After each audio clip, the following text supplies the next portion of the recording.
get the bag. Get the bag. Y'all niggas know what it is. You know we get the bag. The bag, the bag. And you know we get the bag, the bag, the bag. And you know I gets the bag. The bag, the bag. We get the bag. The bag, the bag. Two beep. Look at the whip. Look at the whip. Check out the wrist. Check out the wrist. Walk in the club. Walk in the club. Already lit. Already lit. Got niggas on wait. Hold up. Hold up. Got bitches on go. Come on, come on. Got perp out a pound. Perp out a pound. So you know we gon' blow. You know we gon' blow. She throwing pussy, so I'm throwing money. Bend it over, now she putting it on me. Never met her come to VIP. Nigga looking like he wanna run up on me. Nah, just in case 100,000 on me. Yeah. One for calling, that's 100 homies. Yeah. 20 bitches out the club and take them to the crib and in the whole party there. And you know we get the bag. No grocery, we really get the bag. Hey. Pull up in the phone, hop up with a phone, hit the mall and pop tags. Hey. When a nigga was a young boy, all I thought about was getting the cash. Yeah, a nigga getting the money now, so you know a nigga gon' brag. Bragging. Still keeping hood counts, all good dreams still on side. On side. Bank account need to work out cause it's so fat. And you know we get the bag. And you know we get the bag. And you know I gets the bag. We get the bag. Run it up, run it up. She wanna ride around in the Bentley truck. Her and a nigga, they done broke it up. Way back in the Maybach, suck it up. I've been playing with the gang, take a trip. That's your man, you was saying she the rip. I get the bag, hop in the level when I do the dash. My heart on my pickets all glass. When we get your bitch and I smash. I'm a suicide door, just a pledge. I'ma put the product with the Saint Laurent, yeah. I'ma turn 100 to a million, no finesse. I'ma take the jet with the gang, cause we bled. And my neck, white coat, VVS. I'ma put the paddock on, crystal light milk. I can get the bag, no help with myself. I'ma buy everything off the shelf. Now we in Dubai with the water like Phelps. Keep a secret, be quiet, don't tell. Young nigga up my wealth. My drip ain't felt my club. I feel like this my year. Spend $250,000 on my ear. I'ma get the bag all year. I'ma hit your bitch from the rear. Hop up in the coupe, hit the gears. Riding in the Wraith with the shears. You know we get the bag. And you know we get the bag. And you know I gets the bag. We get the bag.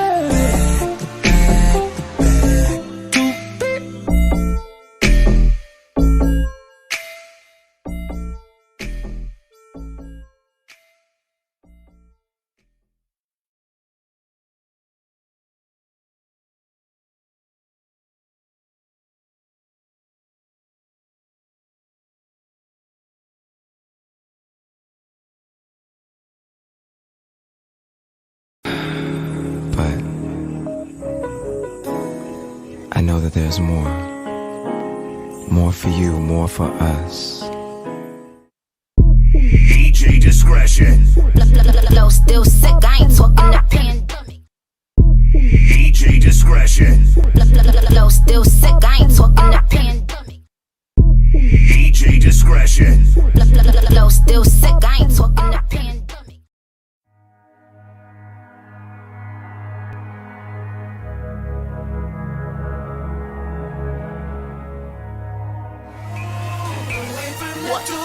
Say you love it, what you gon' do now? Hope you're ready, cause I'm really about to put it down. Girl, you know that I will never disrespect you. We love tomorrow, but tonight I wanna spend you. That ass down, gotta make it last now. Start off slow, then I'ma beat it up.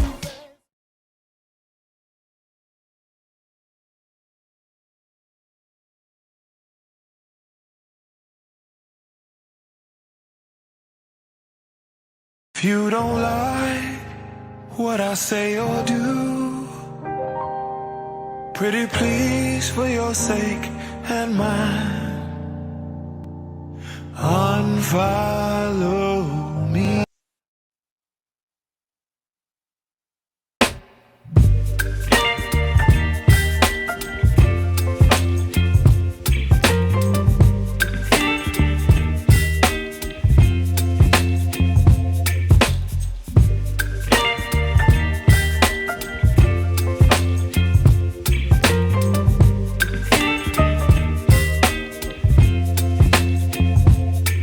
Baby, you get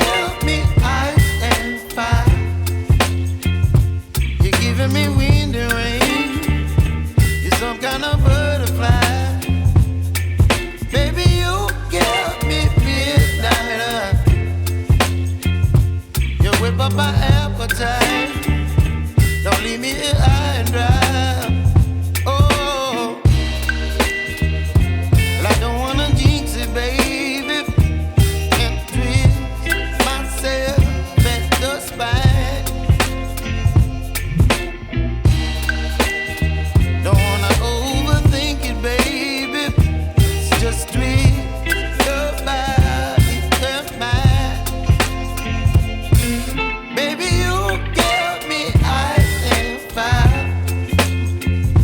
You're giving me wind and rain. You're some kind of butterfly.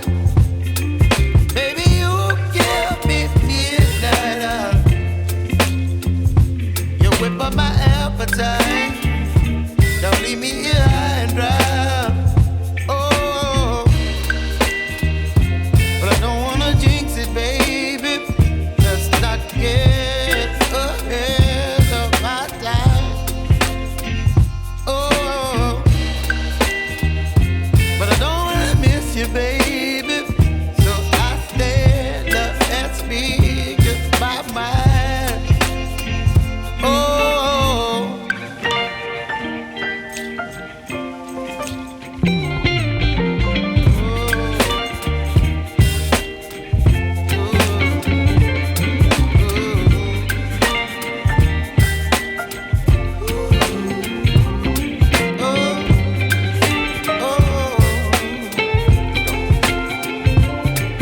Baby, you give me ice and fire. You're chilling wind and rain. You're some kind of butterfly. Baby, you give me midnight. You whip up my appetite. Don't leave me here high and dry. Baby, you give me ice and fire. You're channeling wind and rain. You're some kind of butterfly. Baby, you give me midnight. You whip up my appetite. Don't leave me here high and dry. Oh, oh,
suicide to the point where they don't want to live anymore.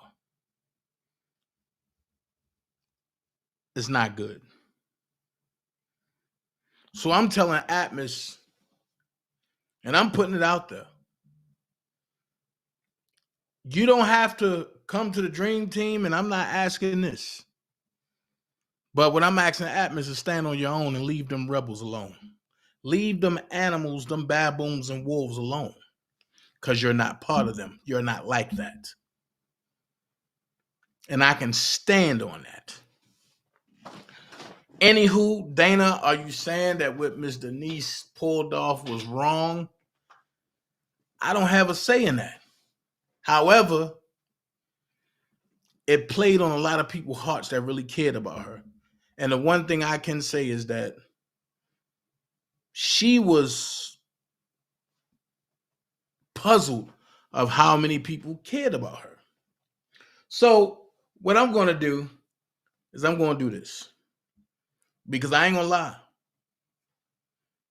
After hearing that, it made me give myself a self-check. That when people came after me,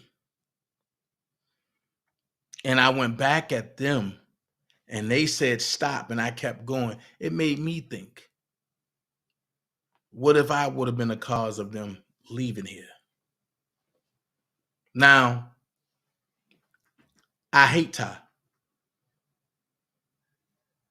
I hate Larry. There will never be peace there. I don't know Ruby. I don't give a fuck about the woman from England. I don't give a fuck. I don't know Ruby. But I hate Ty. And I hate Larry.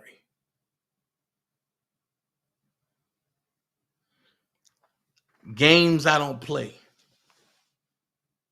And I meant everything I said about them. I know some people hit me up like, Dana, that was a little harsh. I don't give a fuck. I stand on what I believe in. But I want y'all to hear Miss Denise's reasoning. Y'all don't gotta like her. Y'all might like her. Y'all might not. But as I'm listening to this, I'm like, damn, this is deep. That YouTube will be the destruction of somebody.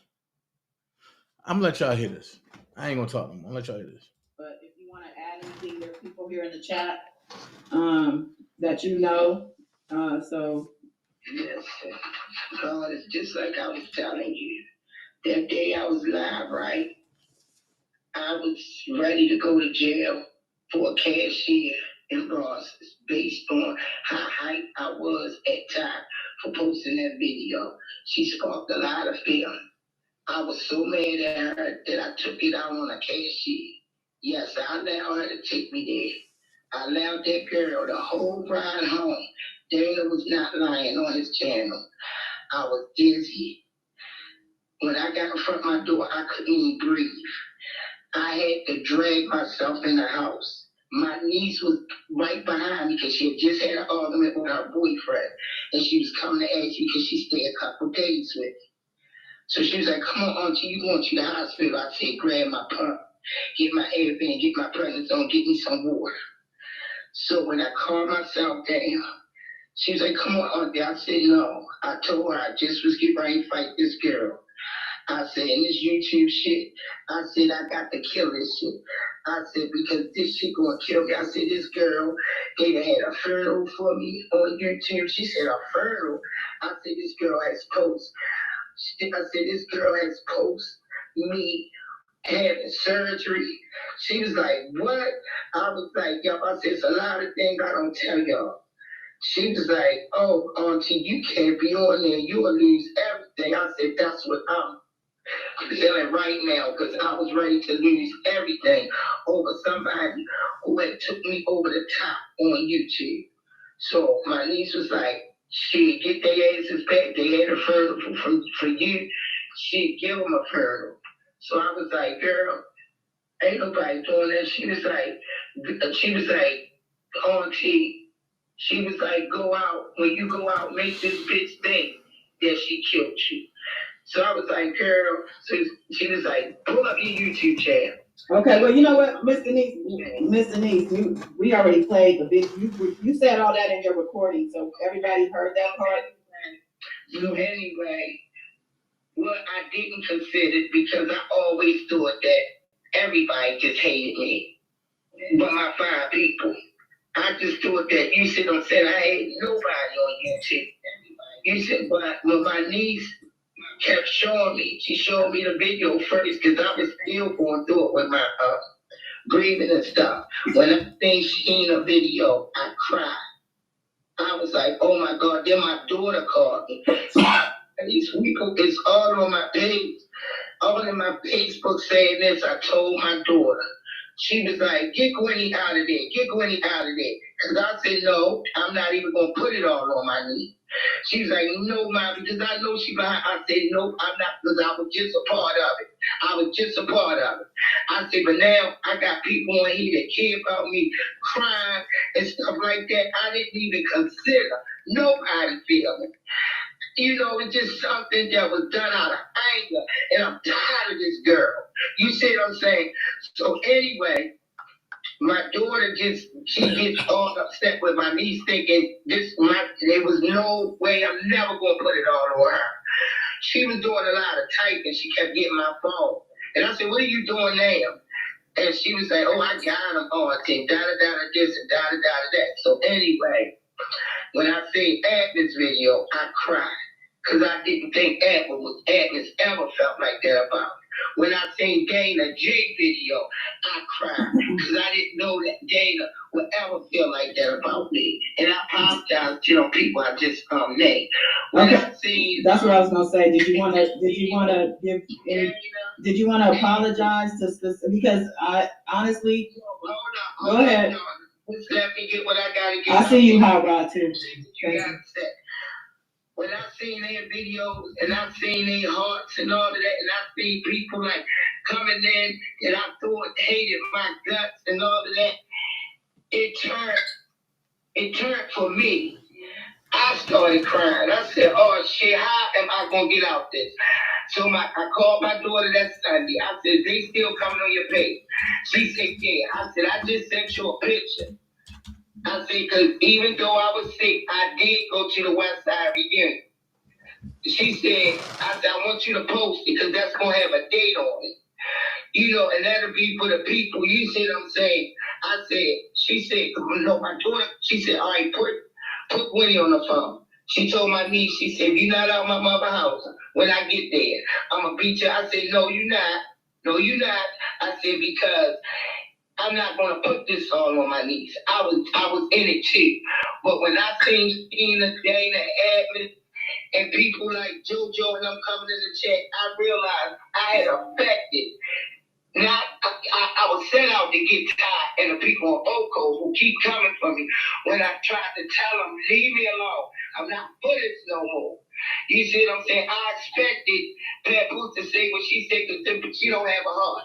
So, and that's neither here or there. She let people know who she really is.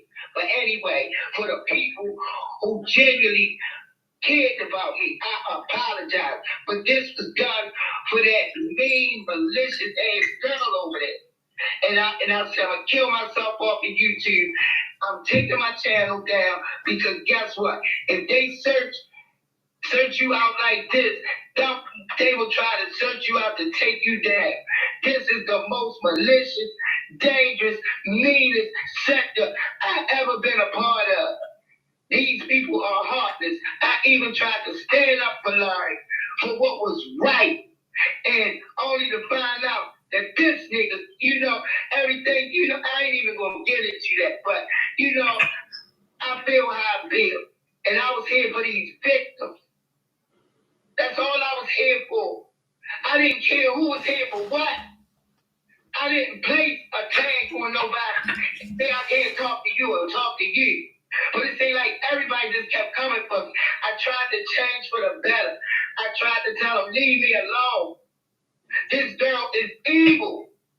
She is evil, and she gonna bring Larry to his knees, or somebody on that team. She gonna bring him down. Don't work yourself up, Anthony. Well, can't get home. I contacted them. I said, y'all can come down here, y'all can stay down here. I can show y'all, you see what I'm saying, what I do, how I do it. That's the only way we gonna talk to each other. I'm through with this sector. I am through with it. And that's right. If I have to kill myself off of YouTube, and I do apologize to DJ Tyson, because I've seen some hurt in his eyes. If that man had genuinely cared for me, if it wasn't now, it was one point of time. So I seen who all was for me and who all was against me. It showed me, but I didn't consider that. I didn't consider nobody's feelings. It was just done out of, because I was tired. And when I started breathing like that, and when she took me there like that, and when my niece said, they gave you a funeral, she said, give him a real funeral. She wanted to do a real funeral. Well, I said, girl, I'm not doing no damn real funeral on it. So she said, give me your phone, go to your YouTube. So when she typed up everything, but she kept typing, I kept telling her, girl, and she was like, look, when I seen Sheena cry like that, I cried like a baby. When I seen Agnes, I was hurt. When I seen Dana, I was hurt. Okay, all right. You got some people here you got a lot of people here in the chat. A lot of people, are happy that you're alive. You still have a lot of love. Of course, there are people who are upset and people who don't still understand this. Let me just address in the chat. Goddess, can I say something? I was about to give it.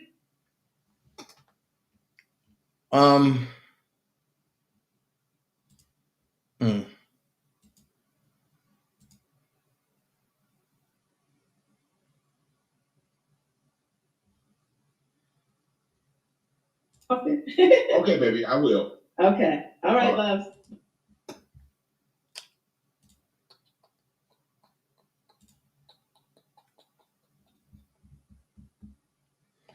I'm gonna say this.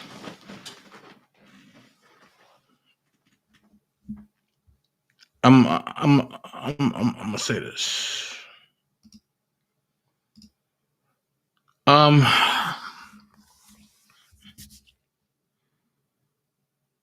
This is a dream team. If anybody ever get to the point where they feel like it's too much pressure, or they feel like that they really want to kill themselves on some real stuff, or they feel like that they got to go to lengths so people can leave them alone, call me directly. Don't email me. Don't go to no third party. Don't go to nobody else. Call me directly. It don't matter who live it is, Coretta. I don't fuck with them people. But call me directly. I don't want to hear no third parties. I don't want to hear nobody. Oh, you didn't. Nah, I don't want to hear none of that. If you feel like that you got to take yourself out,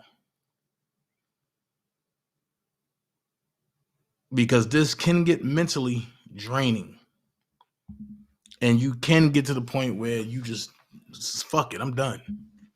Call me directly. And I don't care who don't like what I'm saying. Don't go to no middleman. Call me directly.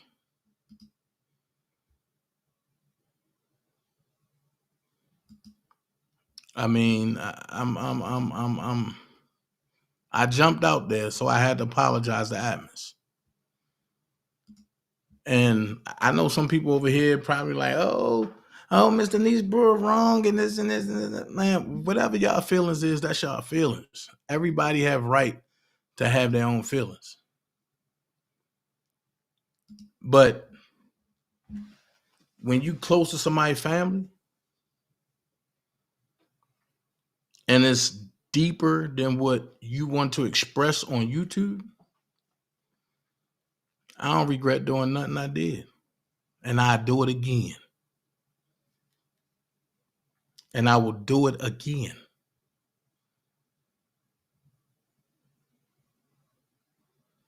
Some things that people don't know that I'm not even going to discuss.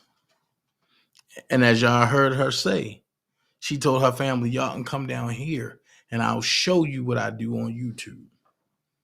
Goes to tell y'all everything I was telling y'all was facts. Her family is not an internet type family. They might have pages, they might put something up there, but they not an internet type family. She is. Miss Denise get on the internet because she like it. So what I'll tell her to do is any advice I would give, like, man, don't let them people run you from YouTube. Jump back on YouTube, put your page up, play your music. Say fuck them people. And especially that bitch Ty and Larry. On God. That's just where I'm at with it. And I don't know who else gonna make comments, but I really don't care. This is very personal with me. The shit between me, Larry, and Ty is very personal. Very personal. So while he jumped out there and told the lies, oh, yo, you taking up for Angelo, this don't got shit to do with Angelo or fucking Azriel. This personal. And I ain't stopping.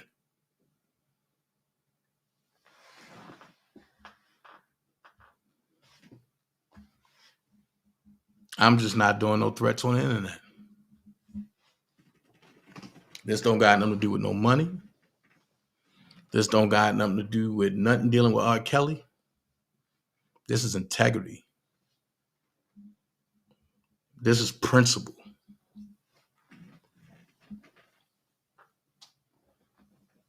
And on that note, I don't care what none of y'all feel over there. Don't. So let's do what we came to do today. Because I ain't come to play around with none of you motherfuckers.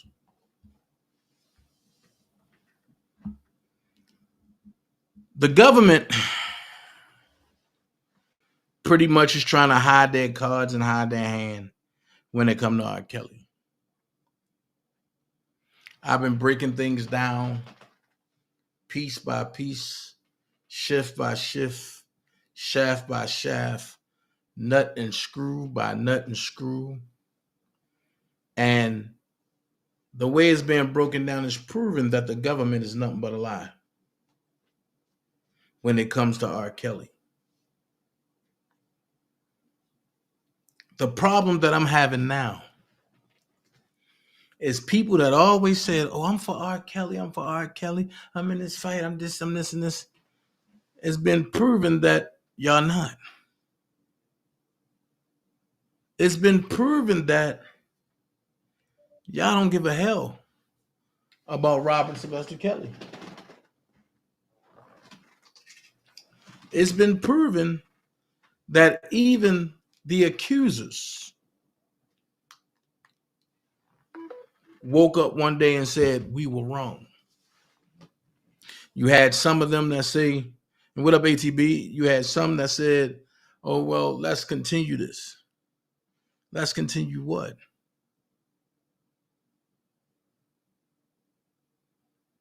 What do you want to continue? The lies?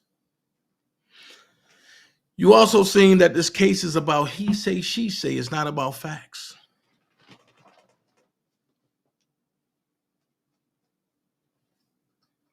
Which brings me to a point of what do people do this for? What is people in the fight for?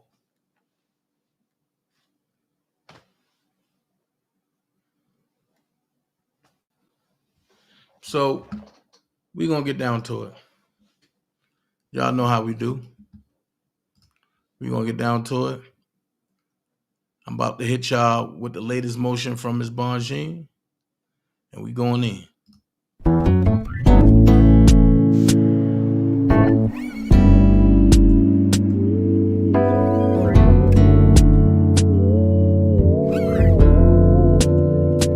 Go get your water, your juice, your snack.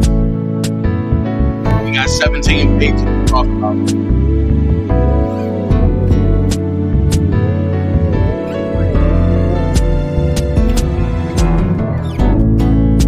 Red's not supposed to be green, like fake's not supposed to be seen. The sky's not supposed to touch the ground, and a square's not supposed to be round.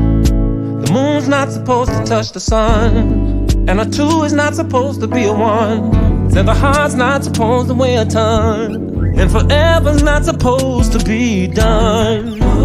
Winter's not supposed to come in June, and I am not supposed to have the blues. There are so many things that are not supposed to be, babe, except you and me. There are so many things that are not supposed to be. Ooh, baby, yeah, except you and me. Night's not supposed to be long, yeah. No one is supposed to be alone. Understanding is not supposed to be confused, and the wind is not supposed to lose. Like fire's not supposed to freeze, or like joy is not supposed to grieve. Like you are not supposed to leave what I said I'm not supposed to mean. He is not supposed to have your heart. Baby, we are not supposed to be apart. There are so many things that are not supposed to be said. You and me. There are so many things that are not supposed to be. Hey, baby, it seems just like no seasons changing, or this earth with no creation, or a heart with no feelings, or a sickness without a healing. Just like a frozen spring, or a bird with no wings. Just like a song out of key, that's how my life would be. Like the night skies with no stars, a lonely broken heart, no holding hands or walks in the park. That's how it would be if we were apart. Ooh.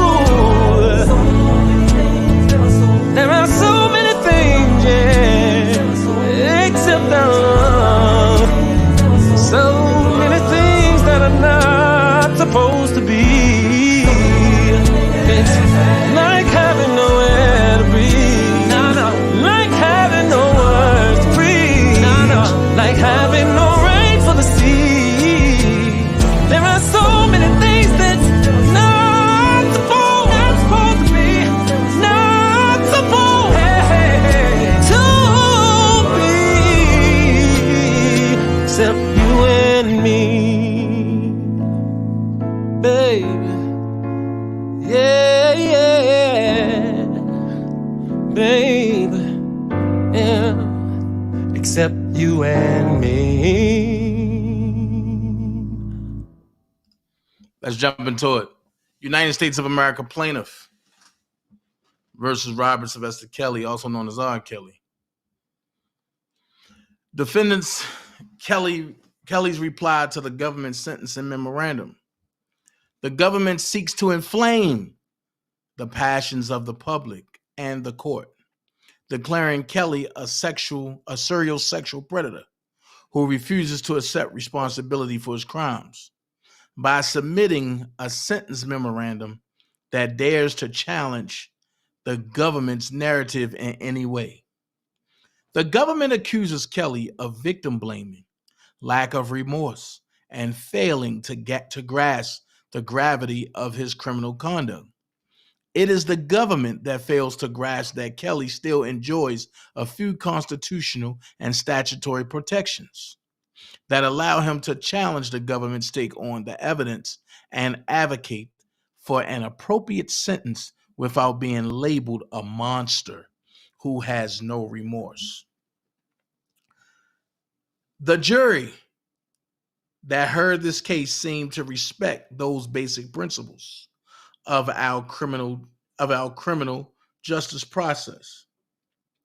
The prosecutors would be wise to take a lesson from the jury. Hold on.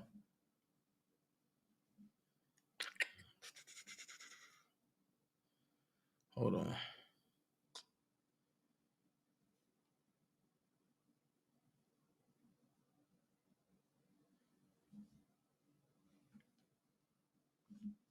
Hold that thought.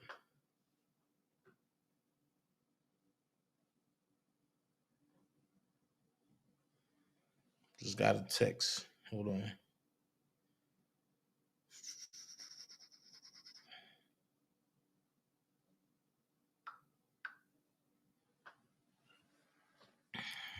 All right. The prosecutors will be wise to take a lesson from the jury. In reality, no one grasps the seriousness of the crimes for which Kelly was convicted more than Kelly. He is, after all, the one who is likely to spend the rest of his life in prison. For maximum emotional impact, the government devotes 5 pages of its sentencing memorandum to giving another play-by-play of the contents of the videos that Kelly has been convicted of producing, even though Kelly has argued nothing in connection with the content of those videos. It will, well, wait a minute, hold on. Let's go back there. In reality, no one grasps the seriousness of the crimes for which Kelly was convicted more than Kelly. He is, after all, the one who is likely to spend the rest of his life in prison. For maximum emotional impact, the government devotes 5 pages of its sentencing memorandum to giving another play-by-play of the contents of the videos that Kelly has been convicted of producing, even though Kelly has argued nothing in connection with the content of the videos. Pretty much, he's saying, yo, I didn't put that together. I didn't put it out there. I didn't do that, but y'all charging me. It will probably force everyone to watch them again at the sentencing hearing, notwithstanding its fine concern with the harm repeated viewings cause Jane. There is no need. This court, the jury, and the parties watched and heard unnecessarily long excerpts of the videos at the government's insistence. This evidence speaks for itself, and Kelly has expressly acknowledged the seriousness of those offenses in his sentencing memorandum. Second, the government simply ignores the jury's verdict in this case, insisting on telling a narrative that their own witnesses did not tell, arguing inter alia that Kelly is still guilty of obstruction of justice and abusing Brittany and countless unknown and identified girls. Apparently, the government is not satisfied with having only 3 victims to fight for and must rely on evidence that a jury expressly rejected to support its absurd request for a second life sentence for Kelly. That would violate ex post facto and apprende principles in any event. More on that later. That Kelly is not willing to accept responsibility for offenses for which he was acquitted and views the evidence presented at trial somewhat differently than the government does not mean he fails to grasp the seriousness of the offenses. Kelly has every right to advocate for himself and argue for a fair sentence that acknowledges the seriousness of the offenses while also pushing back on the government's embellished narrative that relies significantly on acquitted conduct. A blind reading of the government's sentencing memorandum will lead the reader to believe that Kelly was convicted of every count in the government's indictment, including, and then a sidebar, the government does not mention Tracy in its sentencing memorandum, but that is probably because Tracy has now accused the government of misconduct. Okay, here we go. The government does not mention Tracy Sampson in its sentencing memorandum, Why? But that is probably because Tracy Sampson has now accused the government of misconduct. According to recently produced discovery, Tracy Sampson claims that she told the agents and prosecutors prior to trial that Lisa Van Allen was extorting her and other victims. Information that was never disclosed to the defense in violation of Brady and its progeny. Here we go. Here we go. Notably, the government had no qualms about vouching for Tracy's credibility when it was seeking to convict Kelly of a bogus inducement count. But now that Tracy Sampson has turned on the government, accusing the agents and others of wrongdoing, it seems to have abandoned any claims that she was a bona fide victim.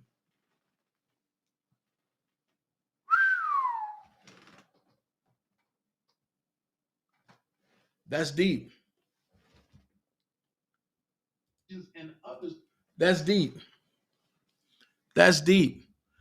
But it says obstruction of justice, a myriad of child pornography trafficking offenses, and numerous inducement counts. He wasn't. We talking about Robert now. We back on Robert. Now that we know Tracy Sampson has turned on the government, I wonder what comes next. I'm going to stop right there for a second, and I'm going to talk about this for a second.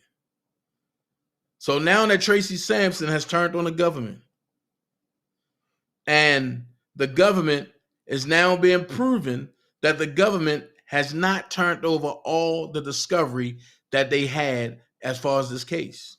Why? Because that will hurt the case that they built or was trying to build or have built. So now that Tracy Sampson is telling the truth about being extorted by Lisa Van Allen, the government still wanted to use Lisa Van Allen as a reliable source against Robert Kelly. Then it says, obstruction of justice, a myriad of child pornography trafficking offenses, and numerous inducement counts. He wasn't. The right to a jury trial is rather pointless if a defendant is going to be punished for offenses that a jury acquitted him of.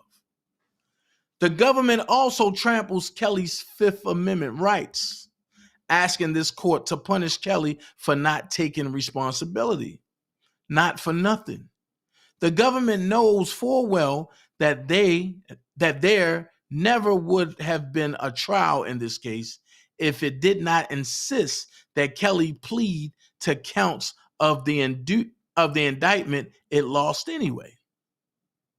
Pretty much what she's saying is the whole thing was about obstruction. It was about the 2008 trial, which he was acquitted of in 2008. And for the symptom charges that built this case for the feds in Chicago, he was acquitted of those too. Make it make sense. He got acquitted of both charges, both main charges, which was obstruction, which was paying off the case. He got acquitted in 2008 and 2023. But because the government induced and inflated other charges, which they still didn't have a video, but they had audio and pictures. So the audio and pictures could have came from anywhere.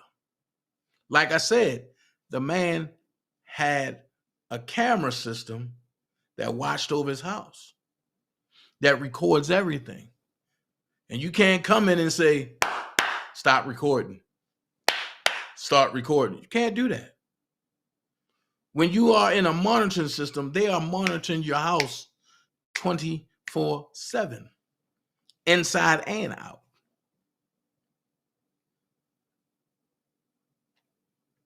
So we know how the government play, and we're looking at it now.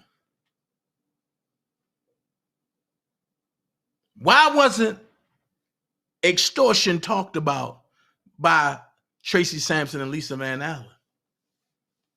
Because if you talk about extortion of Lisa Van Allen doing the Tracy Sampson, it's going to bring out extortion of Lisa Van Allen and Yul Brown against Robert Kelly back in the day. Y'all see where I'm going with this?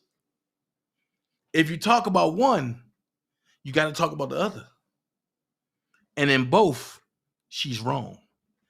That's the real reason why she didn't want to come back to court, because she thought it was all going to come out. That's the reason why that's one of the reasons why they don't want the so-called victims in the court at the same time. Because what if a so-called victim have an outburst and say, she lied? Then that throws the case. So what they did was they separated everyone except for the ones they need, the ones that they coerce, the one that they induced into doing this. So it says the government also tramples Kelly's Fifth Amendment rights, asking the court to punish Kelly for not taking responsibility for not for nothing. The government knows full well that there never would have been a trial in this case if it did not insist that Kelly plead to counts of the indictment it lost anyway. The government was far more concerned with its press conference than a reasonable disposition in this case that would have allowed Kelly to take responsibility and spared certain victims that need to take the stand. Kelly only raises this argument to counter the government's unfair claim that Kelly has demonstrated unwillingness to accept responsibility.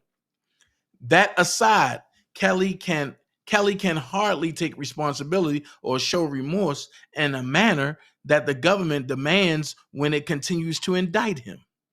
Kelly currently has pending charges in Minnesota and an appeal in the Eastern District of New York, to mention nothing of various civil lawsuits. Kelly enjoys a Fifth Amendment right to remain silent, and on the advice of counsel asserts his Fifth Amendment right to remain silent. Good move, Bonjean. The government is walking a constitutionally thin line when it urges increased punishment for Kelly because he allegedly shows no regret or fails to grasp the gravity of his criminal conduct against children. The government is not in Kelly's head and cannot say what he feels or thinks. It goes back to what we talked about yesterday. How can a corporation speak for a man or a woman? I tell y'all should listen when I talk. It should refrain from using his Fifth Amendment privilege against him. When federal and state prosecuting agencies stop indicting him, Kelly might be in a position to speak more freely about his regrets, but with pending criminal charges and the explosion of statutes across the country that extend and even abolish civil and criminal statutes of limitations for sex offenses, it is hard to know when that will be.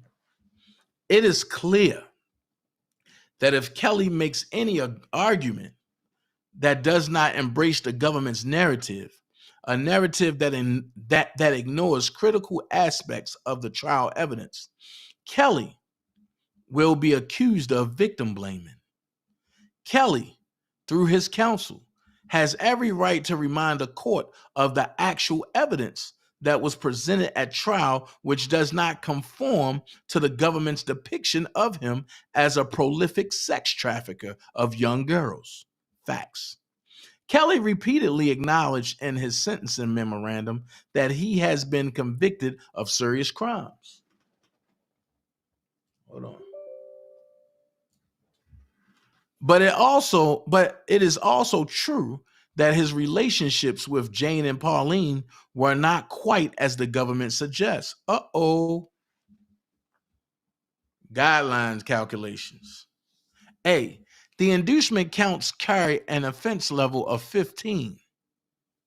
The government argues that Kelly's convictions of the inducement counts necessarily qualify for cross-reference at section 2A3.1 because Kelly has convictions of inducement, enticement, and coercion of Jane, Nia, and Pauline. Not so. The government overlooks that the jury was instructed that it could find Kelly guilty of the inducement counts if Kelly persuaded, induced, entice, or coerce. Example, E to Kelly's sentencing memorandum at page 38.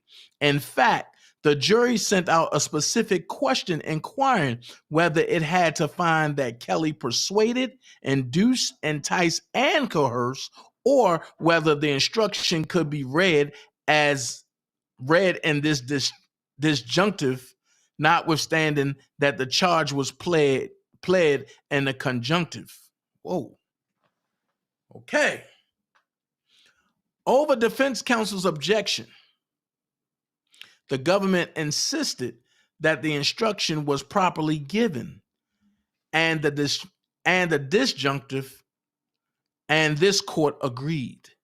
As such, the government is precluded from now arguing that the jury found Kelly guilty of coercing Jane, Nia, and Pauline when the jury could have simply agreed that Kelly persuaded Jane, Nia, and Pauline to engage in a prohibited sexual conduct.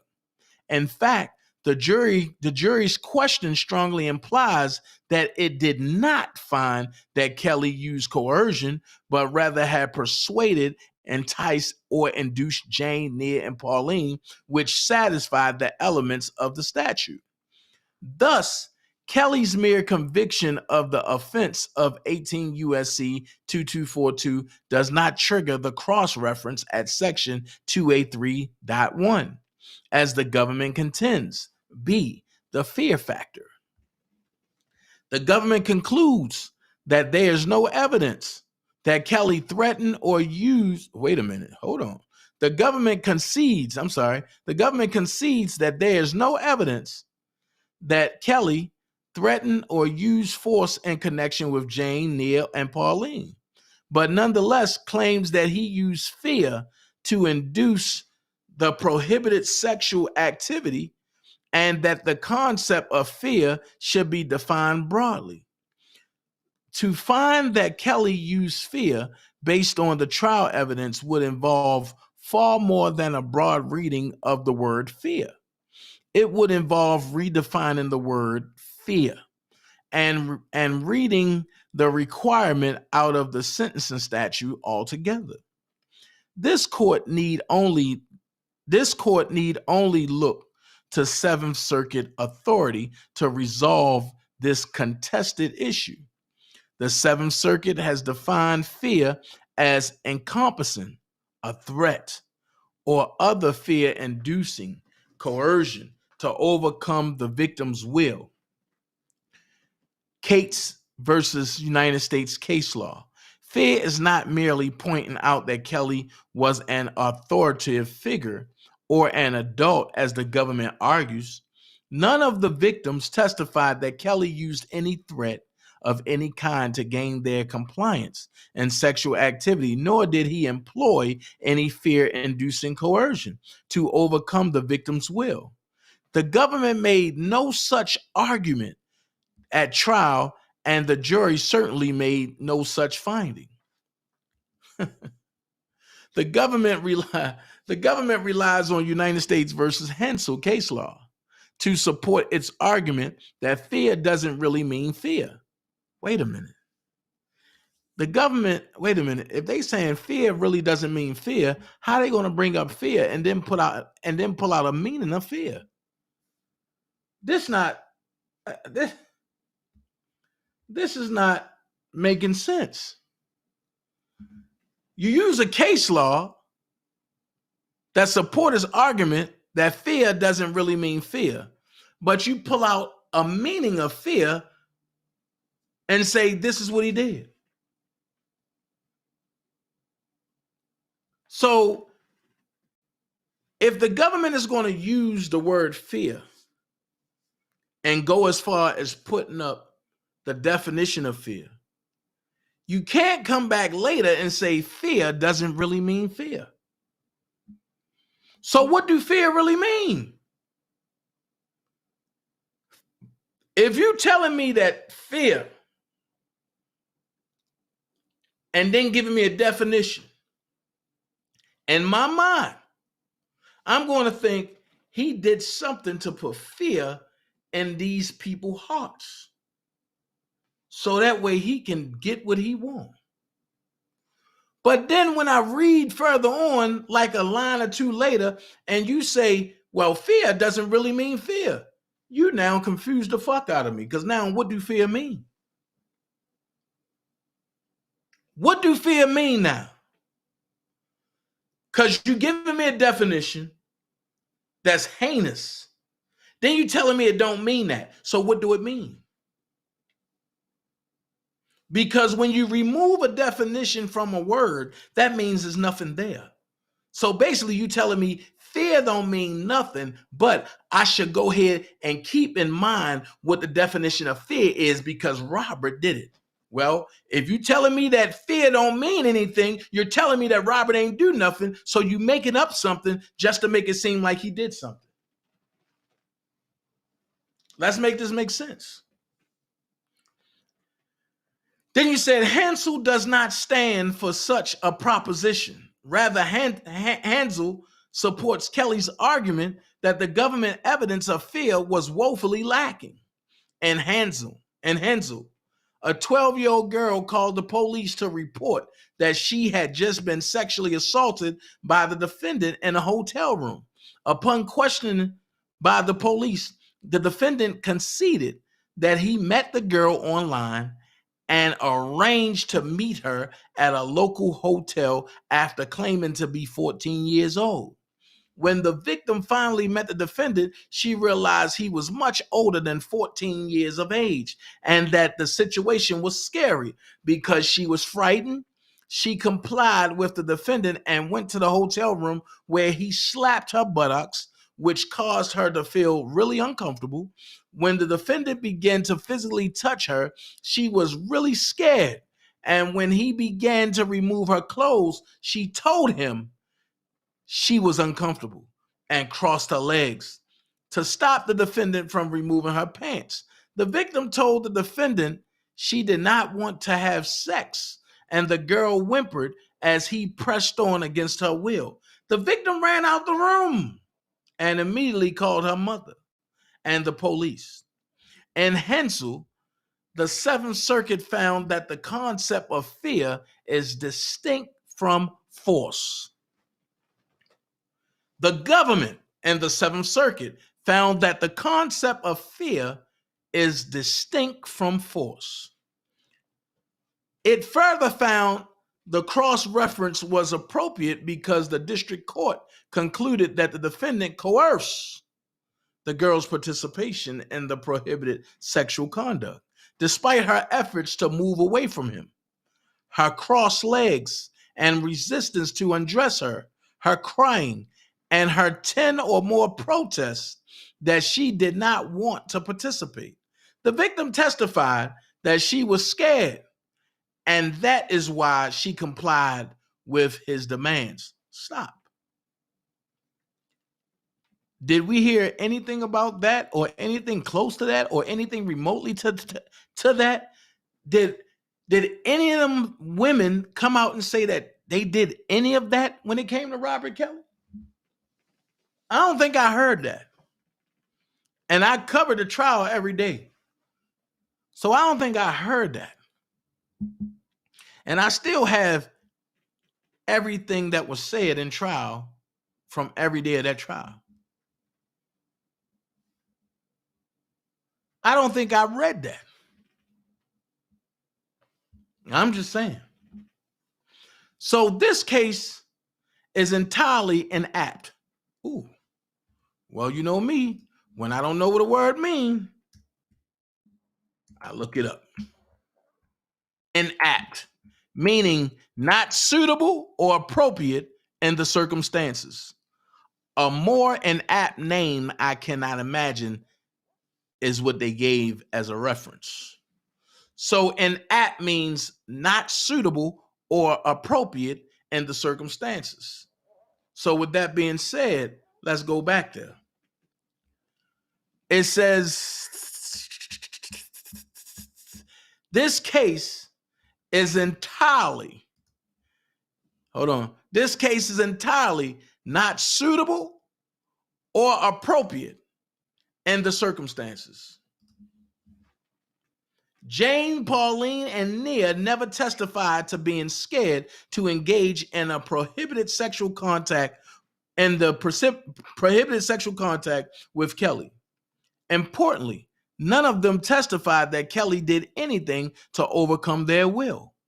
Of course, this is not a defense to the underlying inducement count, and is certainly not tantamount to victim blaming. But there is no question that using coercion, threats, and fear to induce prohibited sexual activity is not the same as persuading or enticing a teenager into prohibited conduct. The government refuses to acknowledge this distinction. Absurdly, the government attempts to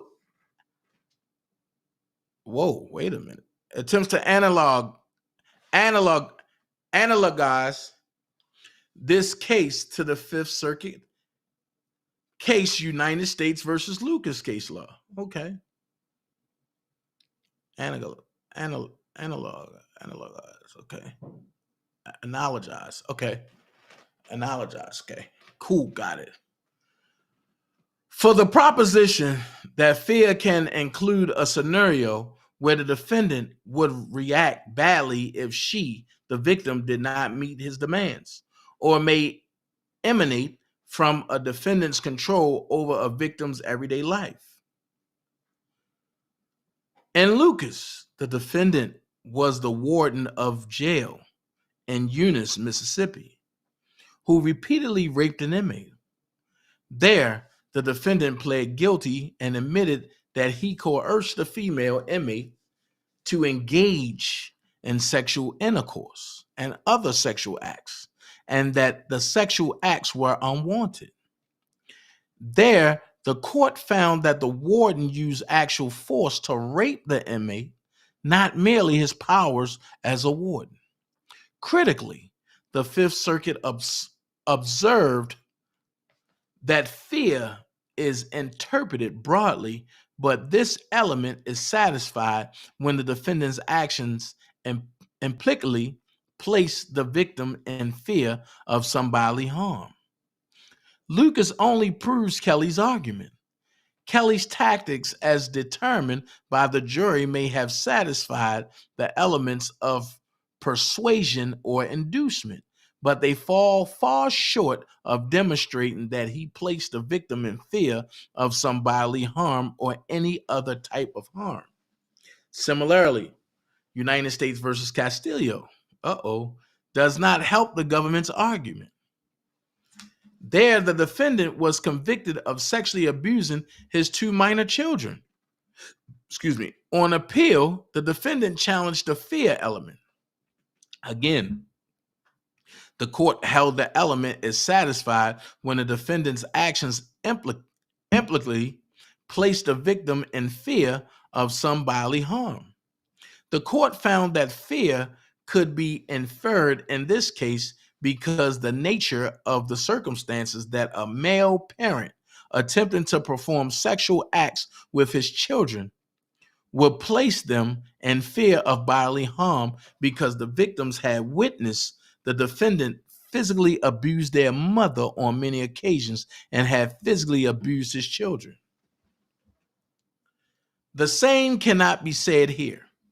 Jane, Pauline, and Nia did not fear any bodily harm when they engaged in prohibited sexual conduct with Kelly when they were underage.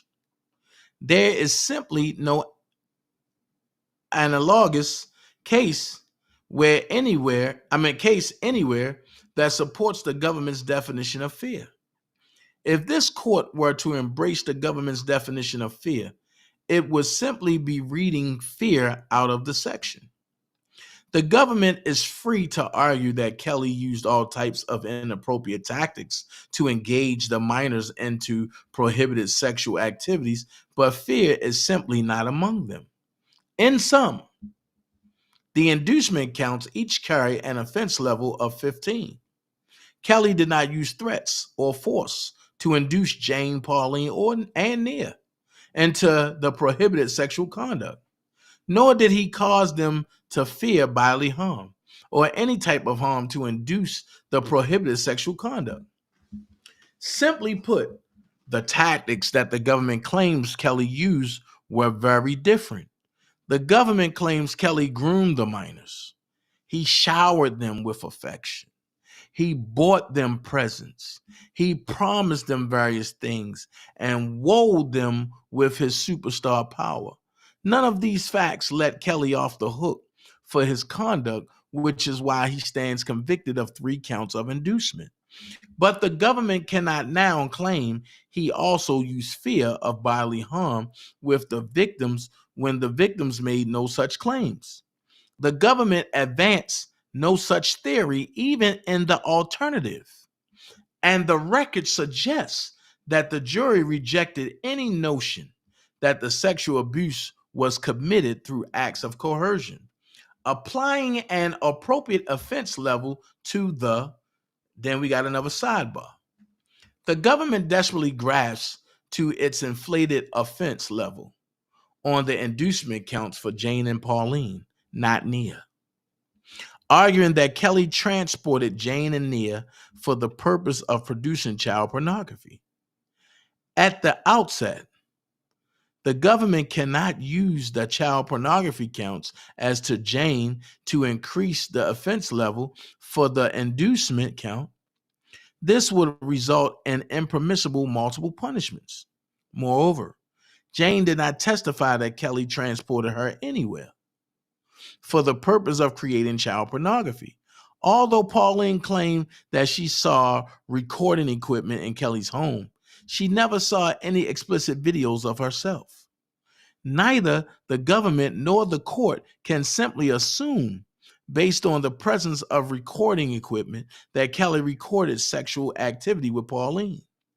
The mere presence of recording equipment is insufficient proof under any standard that Kelly did in fact record sexually explicit conduct with Pauline anywhere. Moreover, Pauline, who had a relationship with Kelly long after she was a minor, did not even indicate when she saw this recording equipment. There is simply no evidence that such videos were ever produced or that Kelly transported Pauline to any location for the purpose of creating child pornography. This argument is a stretch and is appropriately relegated to a footnote. Damn. Woo-wee. Inducement counts is not going easy on Kelly. It is applying the law appropriately and fairly to Kelly. Sentencing factors. The government argues that Kelly's desire to sexually abuse children is insatiable.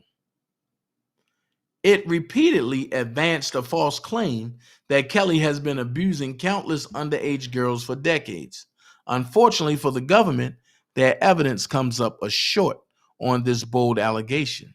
Indeed, the government continues to exaggerate the evidence against Kelly, apparently not satisfied by the jury's verdict on the harms caused to Jane, Pauline, and Nia. This court is obligated to consider the charged conduct and relevant conduct to the extent allowable, not the government's sweeping claims that are more appropriate for a lifetime docuseries than a court of law. The government is correct that Kelly was convicted of having an illegal sexual relationship with Jane and Pauline that started when they were 14. He was convicted of creating child pornography when he video recorded his sexual contact with Jane. Kelly was also convicted of fondling 15 or 16-year-old Nia on a single occasion in Chicago. She also alleged that Kelly touched her and masturbated on a single occasion in Minnesota.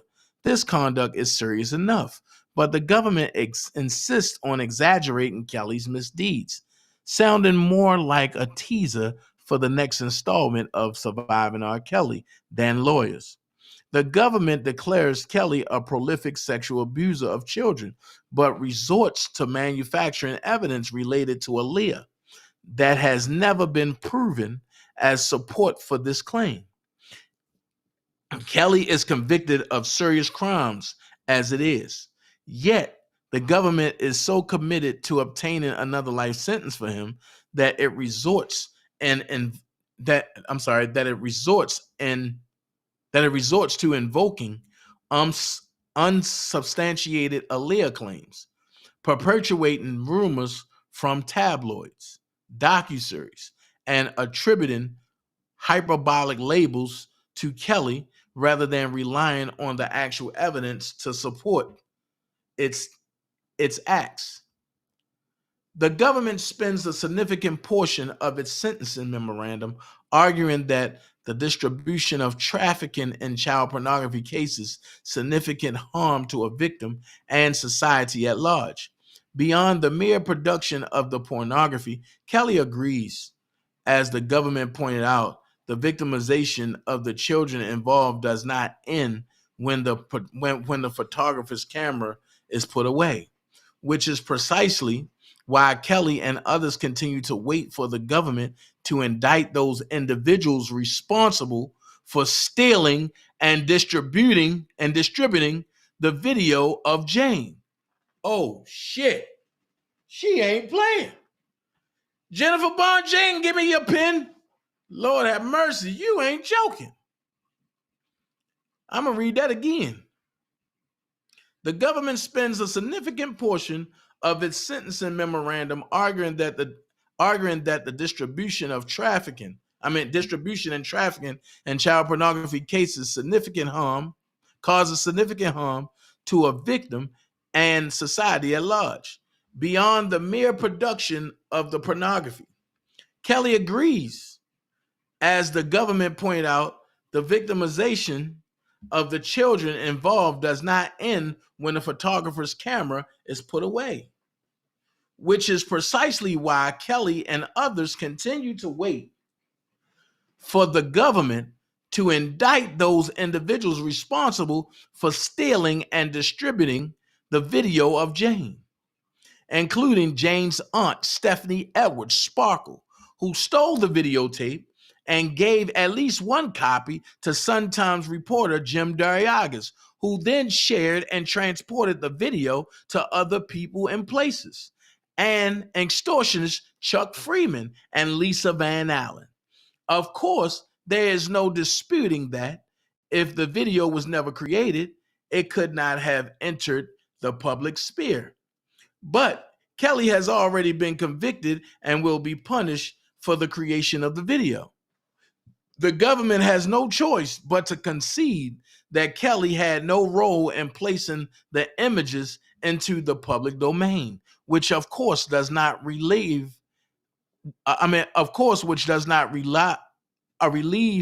him of liability for creating it. But it also does not mean that his sentence should be enhanced for distributing it. Indeed, it was the government's star witness who were responsible for that. Rather than prosecute those people for that specific harm caused to Jane, the government doled out immunity agreements and evenly falsely indicted Kelly for abusing Lisa Van Allen, who consistently lied about everything. Footnotes. I call them sidebar, but the footnotes. Darriagas runs his mouth plenty on news shows, social media, and in his recently published book. But when called to testify and answer questions under oath about what he did with the video he received from Stephanie Edwards, he prefers to invoke his Fifth and First Amendment privileges. He is a big believer in constitutional rights for himself.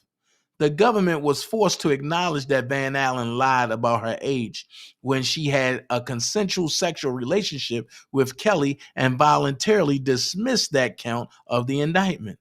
that Van Allen lied about something so significant as her age did not dissuade the government from making her a star witness in this case.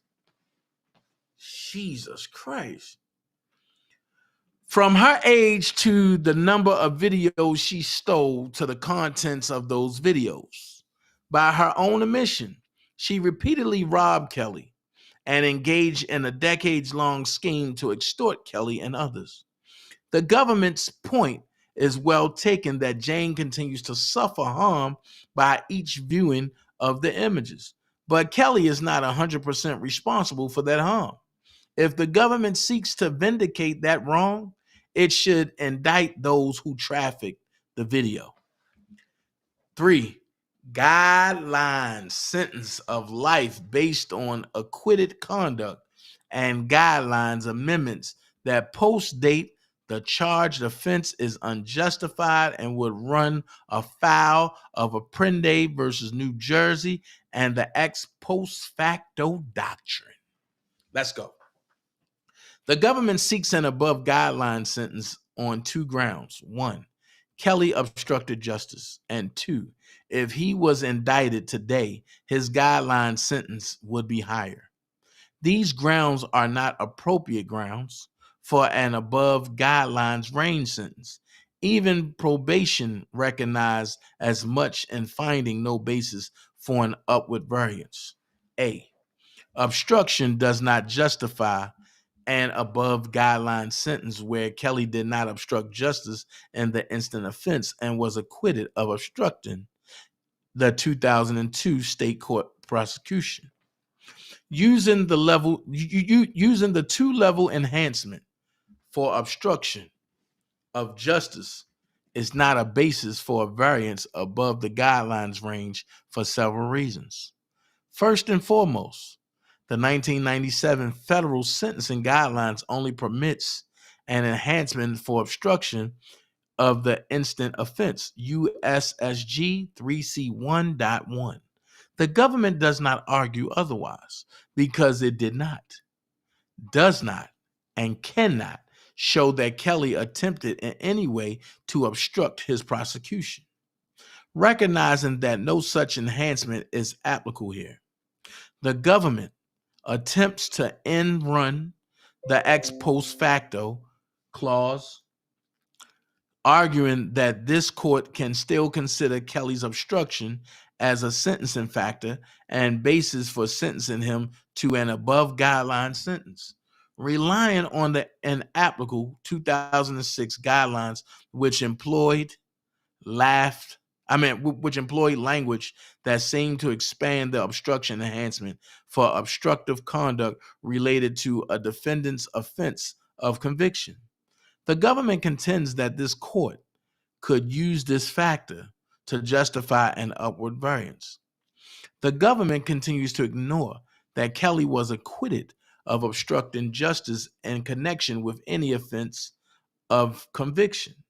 No authority allows this court to consider an offense for which Kelly was acquitted as a basis for sentencing him to an above guideline sentence.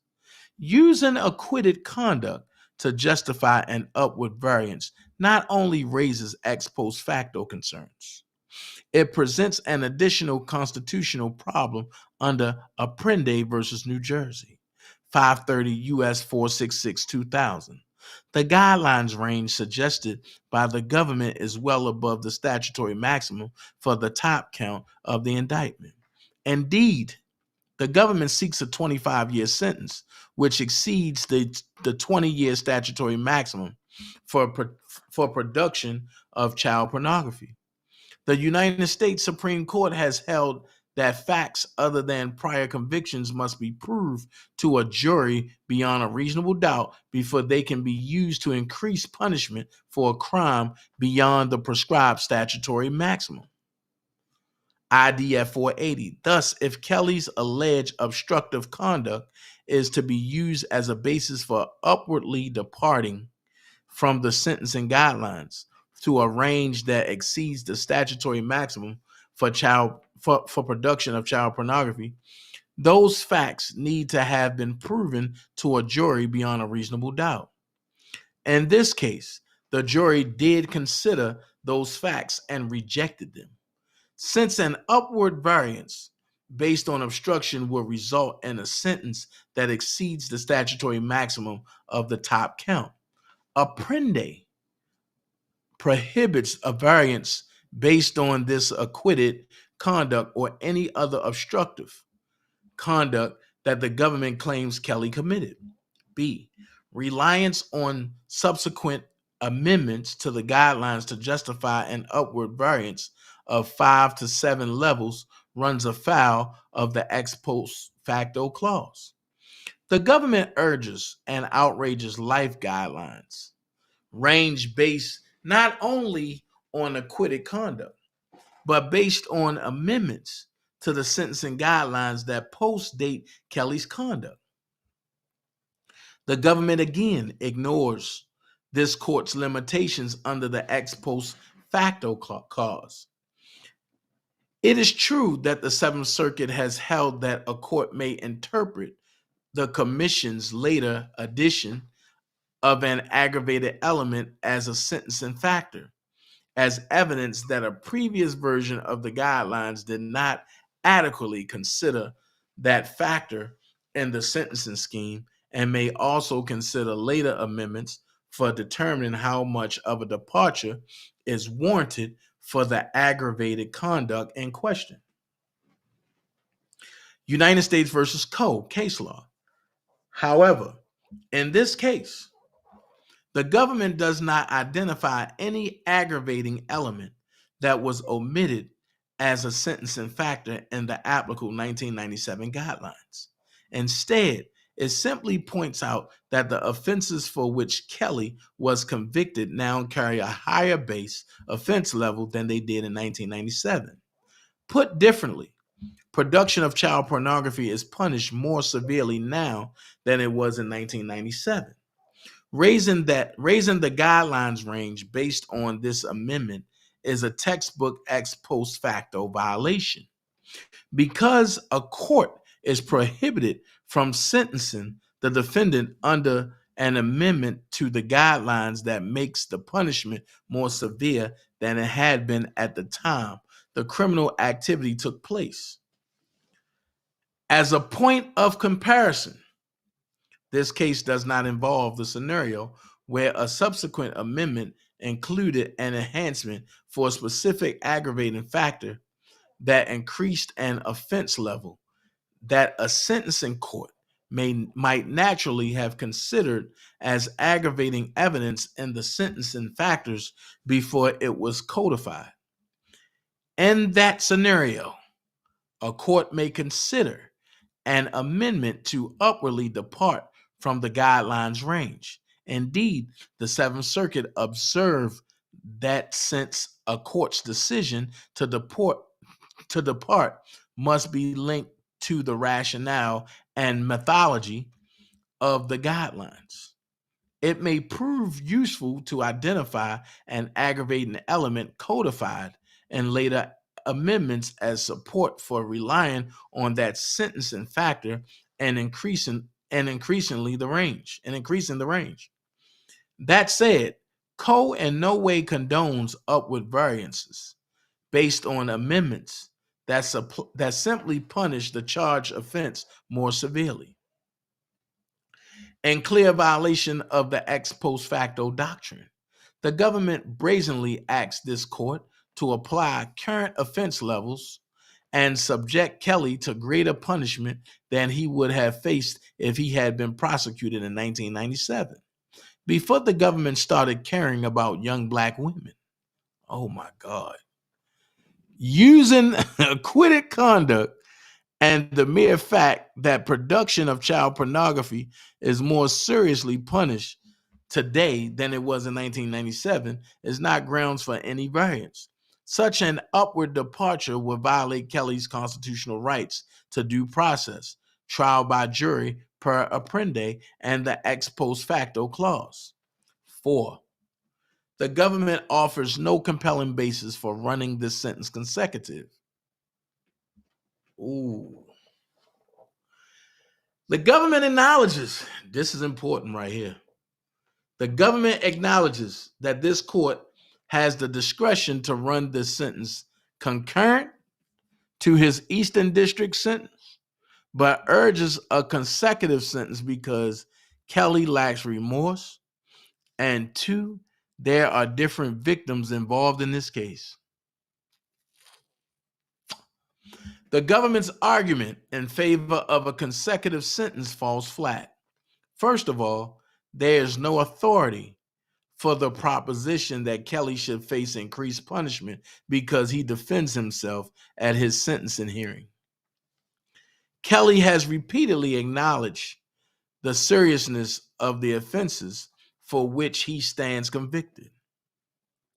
That the government seeks not 1, but 2 life sentences for Kelly, while similarly situated people avoid government scrutiny.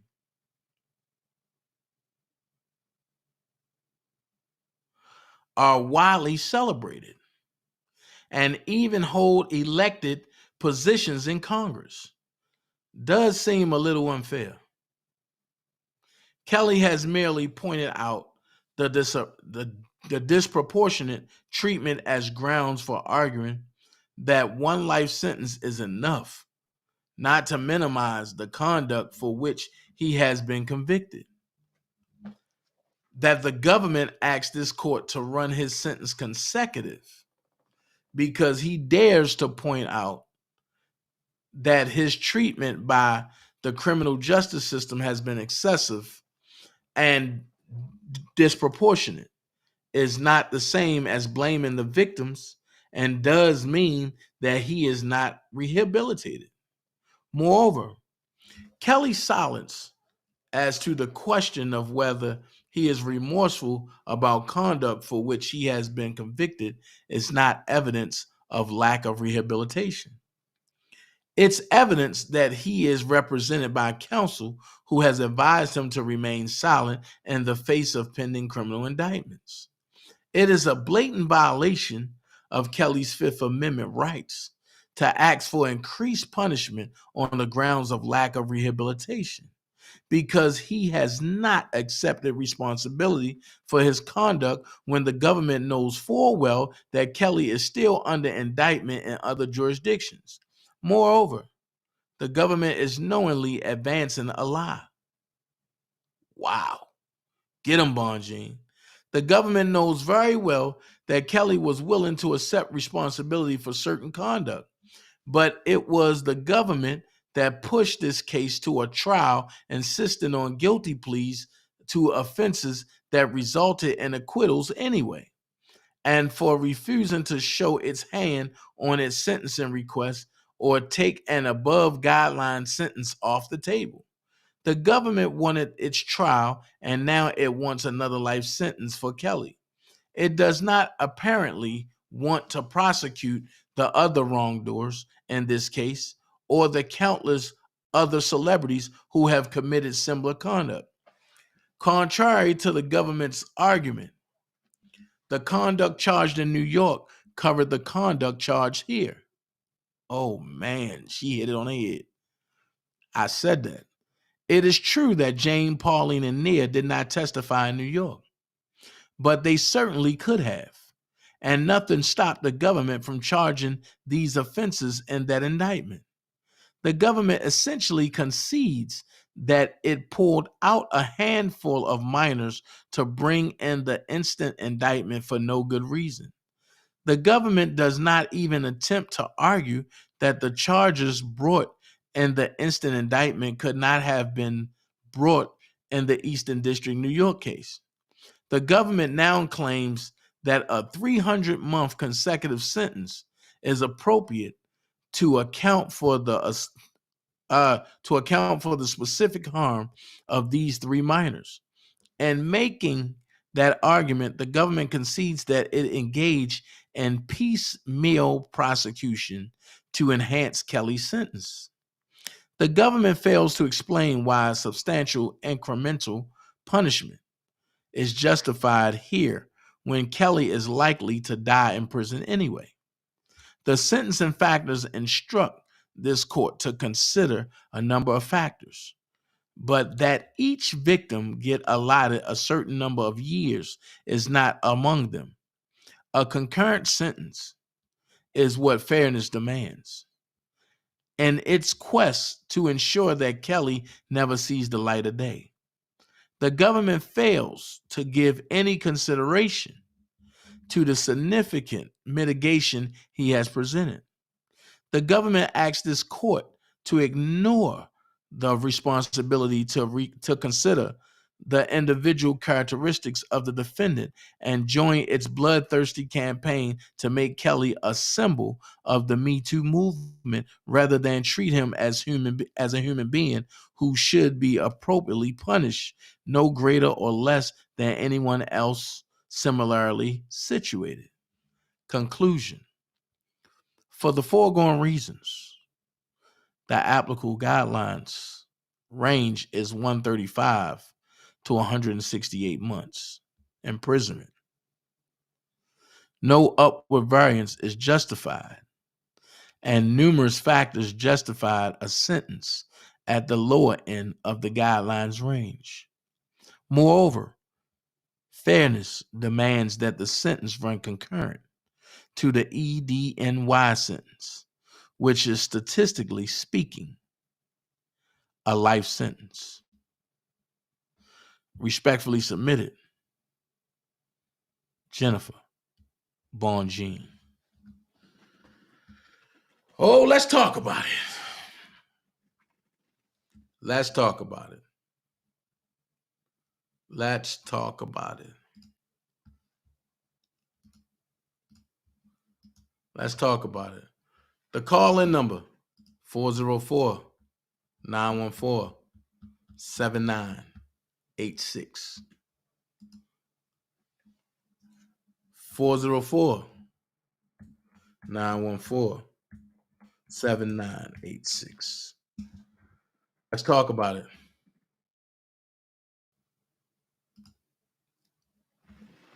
Let's talk about it. If you want to call in, you can call in. The number's on the screen. We got to talk about this.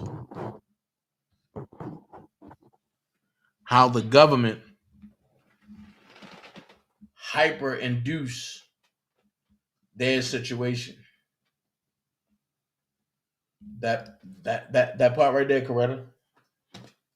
Jennifer Bonjean knows, and she's not letting up. Facts.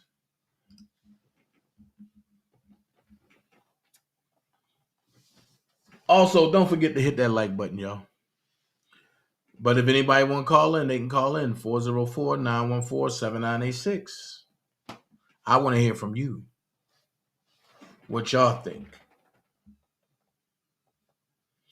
Gospel Glam said, I just can't believe this is our justice system and how they can do this right in our face. This is crazy. This is sad.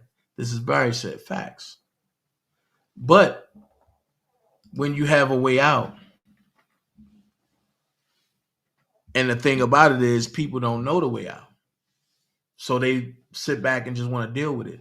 No, but if people let their voices be heard and protest and make it a known situation, peaceful protesting, where they know their voice is going to be heard at, they can't be overlooked. They can't be overlooked. How can you overlook the truth? It's easy to do it if one or two people do it. Or if one or two people was doing it. It's easy to overlook that. But it's not easy to overlook if you have 100 people, 200 people, 500 people, 1,000 people. It ain't easy to overlook that. So call in. It's easy to talk in the chat, but call in. Call-in number's right there, 404-914-7986.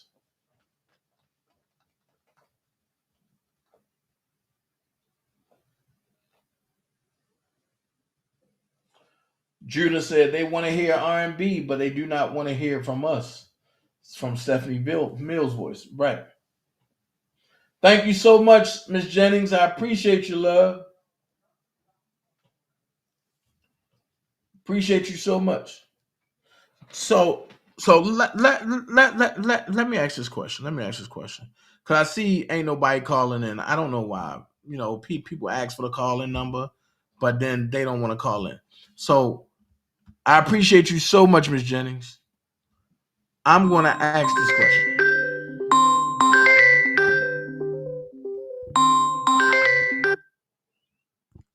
You're live on the Dana J Show. How can I help you? Hi, Dana. Hey, what's up? So I was reading. I can't believe that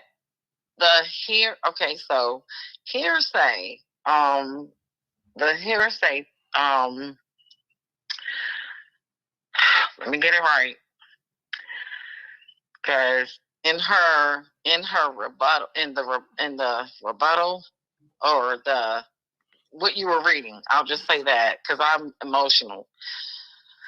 It states that it has to be based on a lie, where the people who are speaking, who are, lying or saying this and that, it states that, okay, so they have to be dead, or even if they're alive, it's like they're alive, they have a voice. Where are you reading it also says that. Where are you reading that at? Well, I looked at it on let me give it back. I'm gonna read it. I'm not going. I don't want to be taking up the time. And because I want to read, but I want to go to the part where you at, because I want to make sure everything is right. So okay, so what page? I looked up what I'm looking up. Okay, hearsay when it comes to exceptions with where the government will accept it in the court, when it comes to the fact that he's due to go to sentencing, right? Mm-hmm. Okay, so hearsay, I'm sorry, let me get my words right. Exceptions of hearsay. The only way that they're going to accept, Rule 803. 803. Exceptions up to the rule against hearsay. Right? Cornell Law School. If y'all with me, stay with me. We trying. We trying. So I'm trying to understand, how is it that they don't see that basically all this has been hearsay. A lot of it has been, but it has the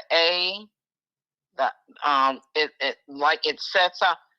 Okay, so where I read at, family this, family that. Okay, we already know about the fake sisters. See, they've already been ahead of this. You are stuff. Everywhere.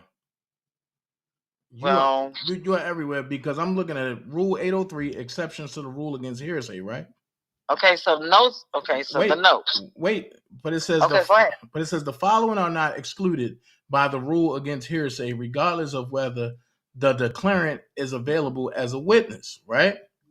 So I have one: present sense impression, a statement describing or explaining an event or condition made while or immediately after the declarant perceived it. So you can't use that. No, you can't. Number 2, excited utterance, a statement relating to a startling event or condition made while the declarant was under the stress of excitement that it caused. 3, then existing mental, emotional, or physical condition. Right. So my question is, if he did all of this that they trying to say that he did, right? Right. Where's the mental, emotional, and physical condition? There is Now none. you with me right there? No, I mean, not right there. I not just right threw there. you a life raft because you were drowning. No, what I'm saying is, how can you? How? What I'm trying to understand is, how can they not rule this as hearsay? How? It's all been that. How? I'm gonna tell you how. 602, Rule 602. All of this stuff explained. Okay, so basically, all these criminals get away with what they've been doing, and we supposed to just sit back and look at this as not what it is. It's in our face. They committed all this stuff. They blame it on him. Boom. He got to go to sentencing. He got to go through this. He got to go through that. But why they can't go by the real rule that was already in place to let this man be released because he didn't do this? Do you want the truth or do you want to lie?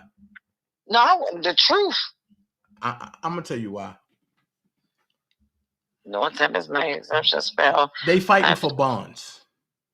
Right. And the judge want to get paid. We know that. But it's not the payment from the debt notes that we normally get. Right. So testifying witnesses which look, keyword excluded from the category of hearsay by Rule 801. So, however, so requires that declarant be subject to cross-examination as to which impaired memory aspect of the. But they didn't have no memory when they came to court and testified. Well, we don't know this. We don't remember that. Okay, but it's still all Rule 804. I mean, I can go down the list. This stuff been put in place since 1927. The Commonwealth Fund Act. I mean, all these acts. I'm not going to take up no time. Like I said, I just wanted to point out. But you're here now, and you're overlooking Rule 902. I'm looking at that, right? I'm looking at a lot of this stuff. It's crazy. And you're overlooking Rule 902, 11, or 12.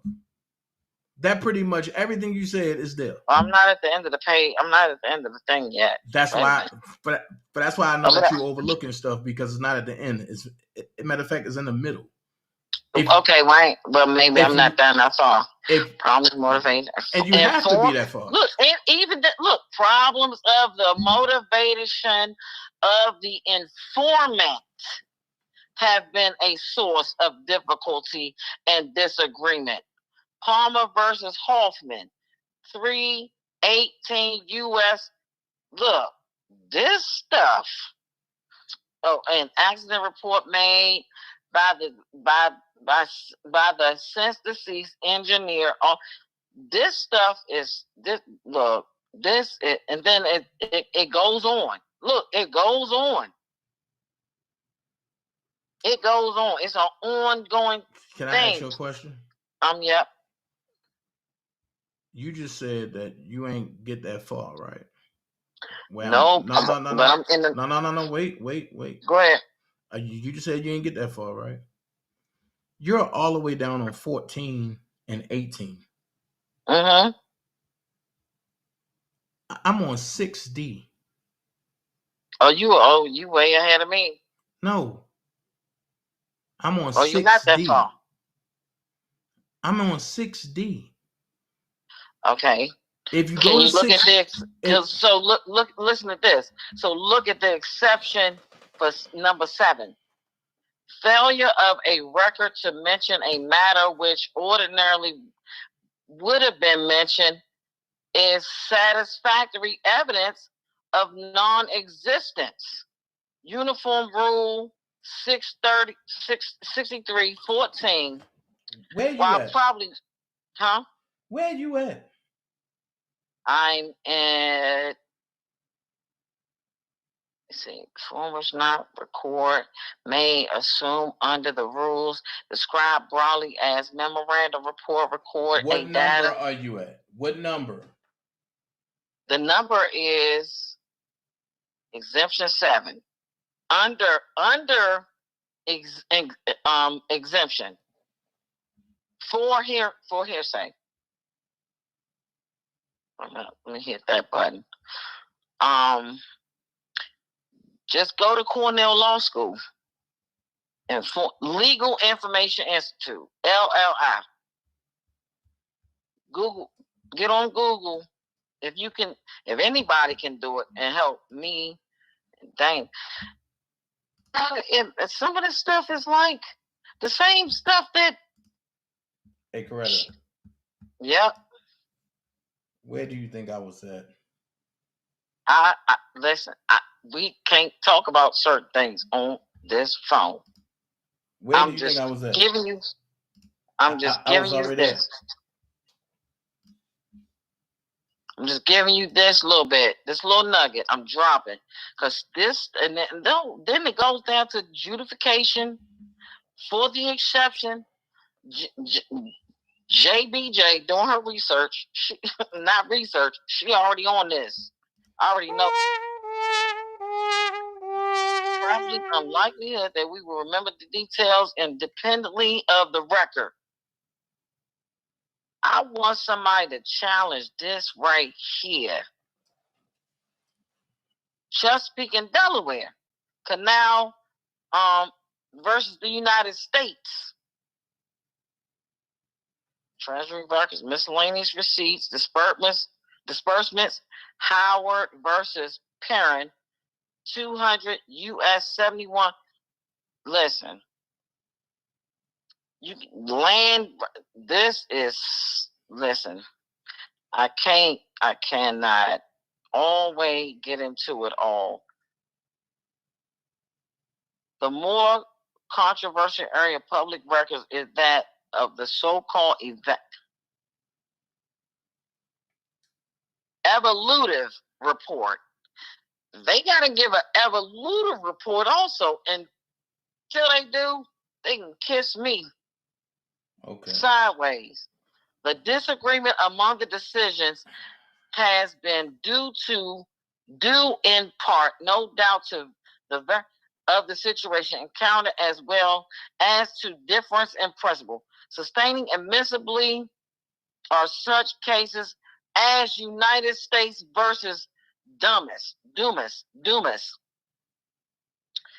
See, the United States is, we already know what the government, United States and the government, did y'all know that was two separate things? Does anybody know that? Coretta. I'm not gonna take it. Like I said, I want to take your time. Look up the United States. Look up the. Don't I teach that over here, Coretta? Yes, you do. Okay, so how you gonna ask them? Don't they know that? But so, understand. I want somebody to understand. I'm only just saying this: the United States versus the government. What? Because the United States is one thing, the government is another. That's all I'm saying. That's all I'm trying to point out. Okay? That's what I've been trying to say to you. Now listen. Now let me help you real quick. Okay. The United States is a bankrupt corporation, right? Right. And so we know that already, right? Right. The government is a branch that was delegated up under the United States of America umbrella. Right. Which means that even though they are two, they're still one. How, when they separate themselves, when it comes time to indict, when it comes time they to don't manipulate, separate themselves then. They separate themselves when it comes to certain laws and bylaws. That's right. That's why they have to make. Now you're talking my language. I am. Yes, you are, because they two separate entities. When it comes to certain, finessing only certain things. When it comes to certain stuff, they will separate, but then join back together for certain things. All right, look. That's another class. I'm gonna talk about that on Rumble. Please Thank be you. there. Because you need some understanding about that. Because you're trying to, I know what you're trying to say, but you ain't saying it right. But what I've been trying to. Well, I ain't gonna say what I'm trying to do. I'm trying to say something without saying it because I know you live. That's all. I'm trying to respect that part, but I'm trying to let you know something without telling you like I need to tell it, explain it, because it's only been so much I can say. Well, Coretta, do what you do all other times when I get off live. It ain't hard. Right. And you know how to reach me. Yeah, because this is actually a teachable moment, because a lot of people don't know the United States is not just one entity. It's the government and the United States. How did we get united without a government uniting us? Follow me now? I'm not going to talk about that on YouTube because they'd strike my channel. I said that. I can't say it. We'll talk later. I'll definitely talk to you later. Because this is a teachable moment. Okay. Now, look, let me get somebody else up on here real quick. Go ahead. I'm gone. All right. I just wanted to call in and just give you that insight. All right. Now, thank you for calling in, Coretta. Because that's what's up. All right. Mm-hmm. Mm-hmm.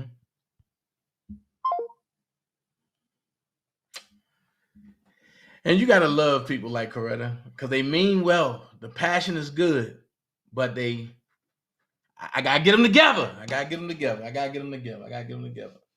But I thank Coretta for calling in. I know what she was trying to say,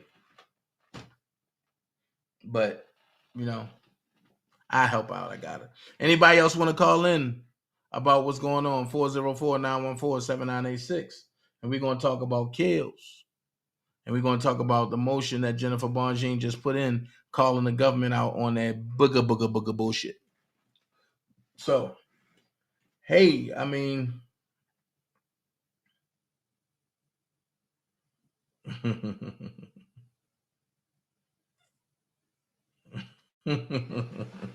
I'm just saying, if you want to call in 404-914-7986. And we're going to talk about it. I'm willing to talk about it. So if nobody else want to call in, I don't got to sit here, man. It's 9:18.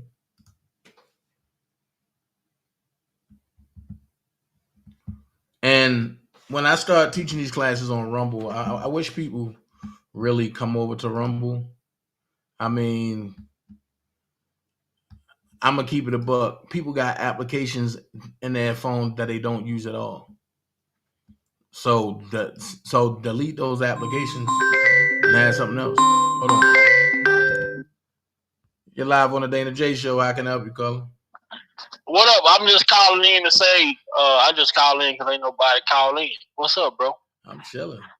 You already know me. What you about to turn up on, man? Man, you late. Hey, I ain't know. Do I got to go down the list? But I already done read the indictment. I mean, but I already read but I read the rebuttal. Oh, yeah, man. See, it's hard out here for a single father, man. But you know I'm at work, so I'm going to go back and listen. We ain't even talking about that today. No, I'm talking about, you said I missed it. That's why I was at work. That's why I missed it. So I just came on and... Yeah, but we ain't talking about that today. I'm talking about the rebuttal, man. Stop redirecting me. I know what you're talking about. The fuck wrong with you? Negro, you the one that said single father, so I'm thinking you talking about what we No, I'm saying I'm at work. No, I'm saying I'm at work. Oh, okay, I'm saying that because I got to go to work. I got to make a way for, I'm out here making a living. You know what I'm saying? That's why I'm saying that. I wasn't talking about that. I want to know, like, give me a brief little Give me a brief little description before you get to the other KL stuff.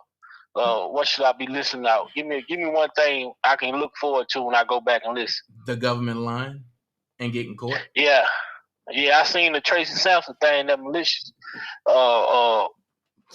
posted on her community wall, but we knew that though. So question: when you withholding information, you violating the Brady rule. So therefore, legitly, you can't have a sentencing. You can't. You shouldn't. He shouldn't have had a verdict. He shouldn't have had a trial in New York. You can't have a sentencing because the Brady rule was violated. So now, exactly. Oh, so now technically, Leavenweber is supposed to pull up whoever violated the Brady rule and didn't put that in and I didn't disclose it. They supposed to get prosecuted. Exactly, like Jennifer pointed out with the false testimony of wasn't expecting this person was truly, in fact, seeking to get restitution and lied. And also the independent evaluation that she performed with the specialist that she hired, she didn't disclose about the threesomes that was brought up in court. Like, it was so many violations by it. But if you finna hop into it, I'm gonna hop back in the chat. I'm listening, man. Go ahead, do your thing, Nah, man. I'm just letting everybody call in. So do what you do. Hey, look, bro. I got something I'm gonna send you, bro. When I send it to you, bro, you are gonna fall out the chair this time, bro. I'm trying to get it. I'm trying to get it on the app. I'm trying to get it on the app. I'm gonna let you do it. I'm gonna let you shoot the gun. I'm gonna send it to you, but I'm gonna let you pull the trigger on this one, boy. Guess what? I'm gonna just say this: it got the chair and everything. It got what? It got the chair and everything, bro. I'm gonna let you pull the trigger on it, though. I'm gonna send it to you. I'm gonna send it to you. I'm gonna get it on Pinterest. I'm gonna submit it to them so they can put it on there, bro. When I send this shit to you, man, you going to hell if you post it, bro.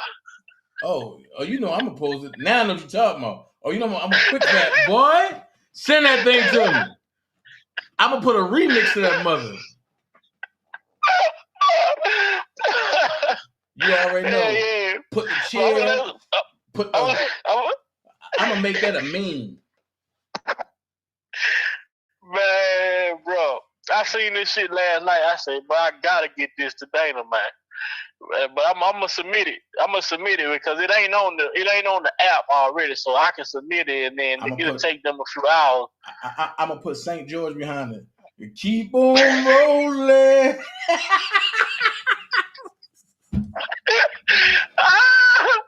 Hell no, man.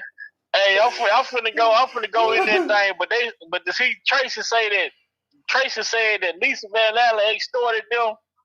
That shit was crazy, man. I mean, it wasn't crazy, but we can tell that these people it's one story that all of them took bits and pieces from. Listen, it's all from Cheryl Mack. You know what? What time is it? 9:24. I'm about to read that. That's what I'm gonna do.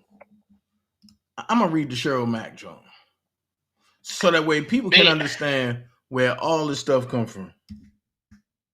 And what was the girl named? Precious Way, huh? That's who she wanted to use to try to set Kells up with. Precious Way, whatever her name was. But shit didn't go as planned. That's crazy, man. He gave her a job and she ain't never did nothing for nobody. He gave her opportunity and she tried to set the man up. That's crazy, man. Right. Well, she came with the plate. It's an attempt, but when the conviction get overturned, it was a try. Man, for that man lost years off his life. It wasn't no try. No, you can't get time back. No, you right about that. You can't get that back. It ain't no try. No, you can get anything in life but time. He hit her for that money though she took. Man, listen. You got to keep on rolling. Sure, Matt kind of remind me. She kind of remind me of Robin Gibbs on Baby Kid. The Robin Williams, what's his name? Robin Williams, the black man on there, the daddy. You're a fool. You're a fool. You're a fool. You are a fool. Oh shit, man! You finna read? I'm finna get out, man. In case somebody else want to call in, they be scared to hit that call in. Like man, nobody gonna do nothing to y'all. Man, these folks, if they do, I'm telling you. But I'm about ready to take the calling off now, man. Damn, man, you did. I mean, at least you. But see, when you take it down, then what they gonna be like? Damn, Danny, you ain't got no call in, no. Right. Oh shit! I'm going to chat, talk about somebody, man. All right, boy. Let me go ahead and do this. I'm gonna go there. We gonna go there. So Pretty Pink put out there, Cheryl Mack is in New York and is expected to testify for the prosecution on Friday. Right? That door right there.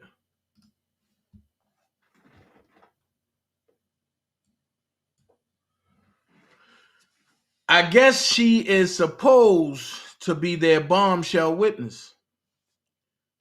She definitely has a motive to lie because she is trying to keep herself out of prison because she allegedly embezzled millions of dollars from R. Kelly.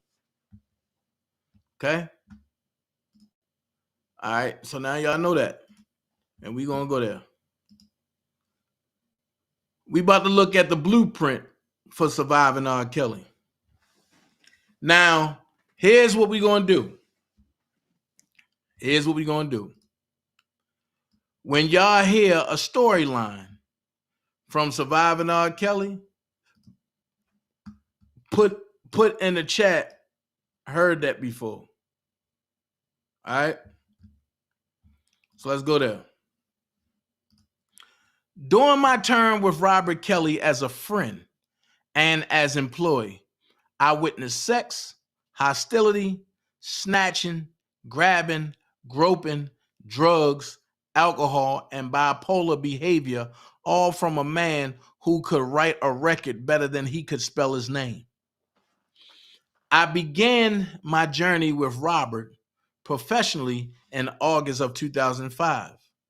Prior to that, there was just cordial conversation.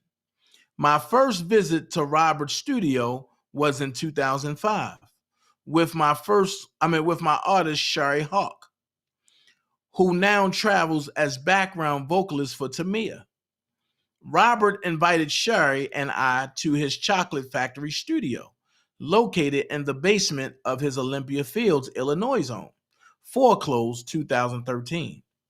We arrived there with the intent to play music and get direction, but we ended up there for days in the studio with Robert at his request, watching him create. There were numerous girls of all ages in and out of the studio at all times. Some waited for hours and some came right in and were introduced and would ultimately disappear. There were many. All of them were very, very young. Stop.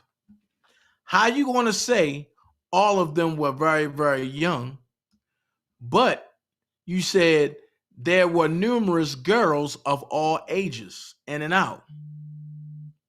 So if there were numerous girls of all ages in and out, how was they very, very young? That's where you messed up. That's where you messed up at.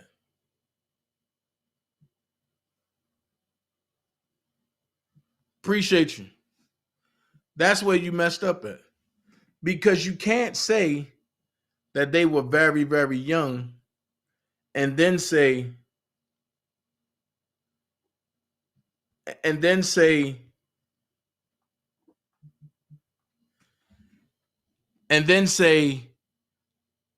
No, I'm sorry. You can't say that they were numerous girls of all ages and then say they were very, very young. I mean, how can they be numerous girls of all ages and be very, very young?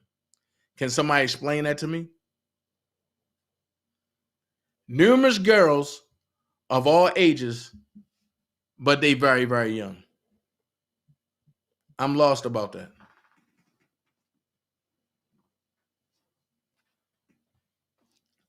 I'm still, listen, that's true. That's true, Judah. They can be 20s. But she said there were numerous girls of all ages in and out, but then turned around and said all of them were very, very young.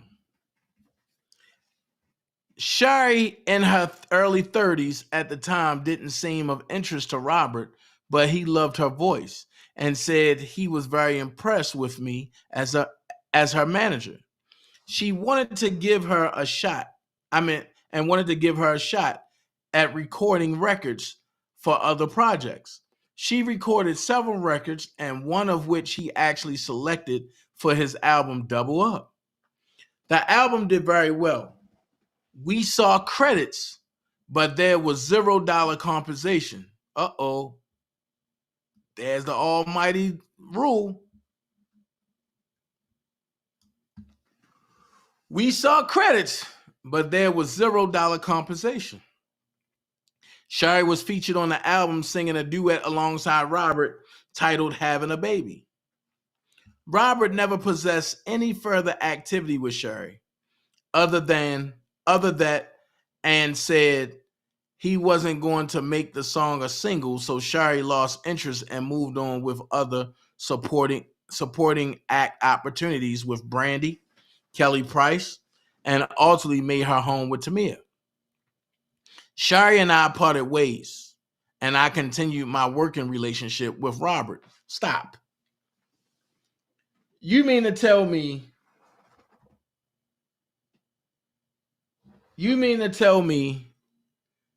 that Robert ain't pay you and you continued your working relationship with Robert?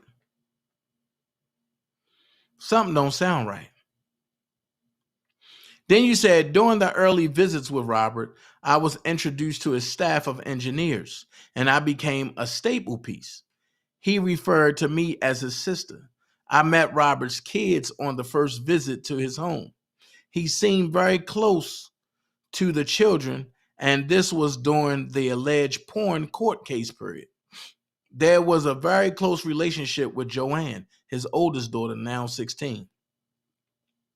Joanne was around Moores and Jaya. Joanne was around Moores than Jaya and Robert Jr. She was a dancer and always danced at Robert's request for his guests. It was uncomfortable. There was one late night party and Robert had her dancing on the pool table for his guests. There were older men present, mostly staff. This is awkward. He cheered her on, and it seemed as if the guys were afraid to clap or even look at her. She was young, and it was inappropriate. So hold on. Why nobody ever else talk about this story? Nobody ever talked about that story. But yeah, heard that before. Robert made sure that everyone knew my name. Jeff the engineer, Abel Gabaldi, the in-house engineer, Ian Marinus, also the house engineer, Donnie Lyles, music producer, ran the studio. Stop. Ain't this how the government ran up on all of them? Because of Cheryl Mack? That story was out, but it's debunked. Thank you. Thank you, bro. The studio was open around the clock. And Robert recorded after midnight and into the mornings every day. His days began around 4 p.m. with him making rounds with his guests and ultimately ending in the studio. I was always invited to every event, costume parties, dinners, house parties with themes, 5-star parties as they were called. So, question, if you was invited to every party, you should have been indicted with Robert for the Geronda Page situation, because you was there. They came and got bumpers who plead the fifth, which I don't understand. But then it says I was there for video shoots and actually appeared in videos. There was never a paid opportunity with Robert. Hold on. This was never a paid opportunity with Robert. So why did you go? Our agreement was that if I found an artist opportunity, I would bring it to him first. Okay, cool. So if his parties was never a paid opportunity, why did you go? And especially if your agreement was that if you found an artist opportunity, you would bring it to him first. So you being at the parties don't make sense. During that time, I never felt fear of Robert. It was a simple understanding. I worked a corporate job. I worked a corporate job. I say cooperate, Jesus. I worked a corporate job by day and traveled to Chicago on weekends. I traveled at my own expense and did so for several years. I introduced Robert to an artist that I began working with out of Atlanta, Dawn. I was shopping her project and getting interest when I played her music for Robert. Robert requested pictures and video of Dawn. When I showed that to him, after loving her voice, he invited her out at his expense. Hold on. So now Robert invited her to Chicago out of his expense, but I thought you paid for everything. Dawn was early 20s. That kills the notion of him being a pedophile. Dawn was in her early 20s at the time. When I flew her out, she brought a girlfriend with her, Angie. Wait a minute, time out. That's not making sense. Let's go back to something. When I showed that to him after loving her voice, he invited her out at his expense. But then you turn around, not even a whole sentence later, and say, when I flew her out, she brought a girlfriend with her, Angie. What the hell?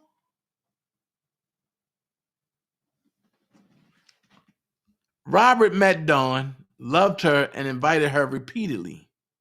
Then, without me, heard that story before. Ultimately, after a few more visits for parties and no studio time ever, Dawn stopped visiting Robert. This all went on for a while. In 2009, I began working with a female artist, Precious Way. Precious was 17, originally from Chicago and living in Atlanta at the time. Precious was very excited about me as her manager. And when I told her and her mother that I had a great relationship with Robert, they both wanted to meet him and showcase Precious' music. Why are you soliciting Robert? Jesus Christ. That was an easy task. I called Robert and told him about Precious, and he invited her and her mom out to Olympia Fields. I covered the cost of air and hotel for all of us. I got to stop there for a second. Cheryl Mack, you had the credit cards. So you covered the hotel fare with his money for all of y'all. But the sentence above it, you said he invited Precious and her mom out to Olympia Fields.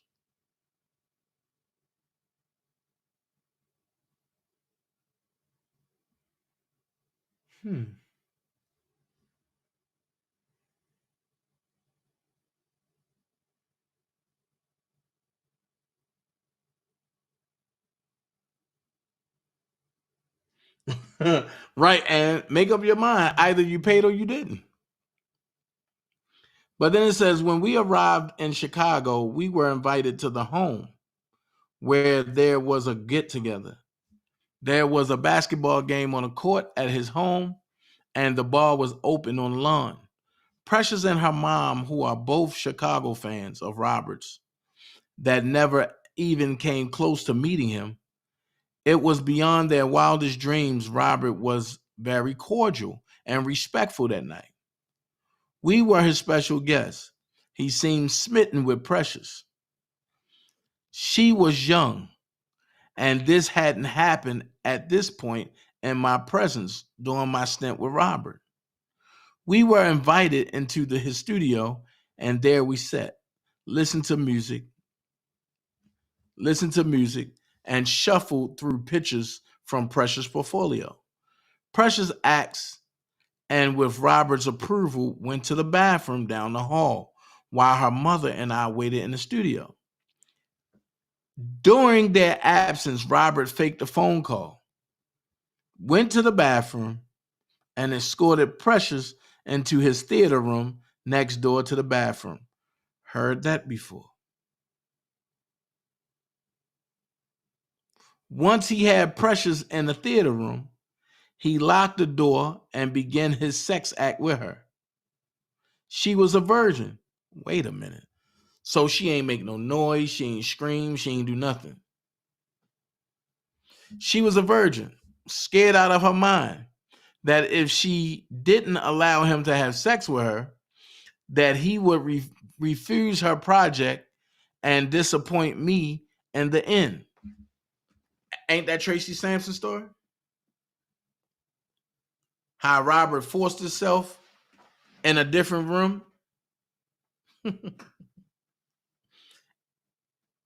In that room, they exchanged phone numbers. Wait, what? So hold on. So you want me to believe that Robert forced her into the room, locked the door, pretty much raped her, and then exchanged numbers with her?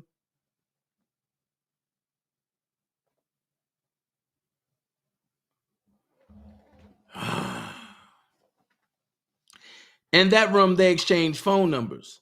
And when she returned to the room, she seemed nervous and disengaged. He appeared a few minutes later. We resumed as if the sex trauma never happened. Her mother and I were totally in the dark of this happening. Precious and Robert became very close. Wait a minute.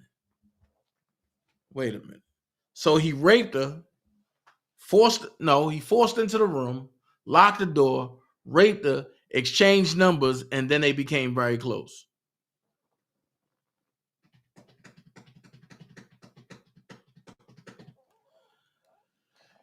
They would talk for hours on the phone. I'm sorry.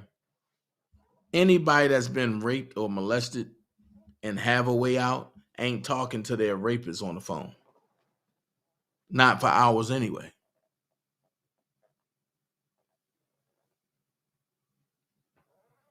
And her mother and I were clueless. He told her not to tell me that they were talking offline. She was so afraid of Robert, this went on for months. Robert ultimately agreed to make this a chocolate factory project, and he allowed me to oversee the project. What? Precious took a firm liking to Robert. Robert will ultimately put Precious up in a hotel a little less than a mile from his home at the Country Inn Suites in Matson, Illinois. He would extend the room daily to keep her there. Well, didn't Lisa Van Allen say that too?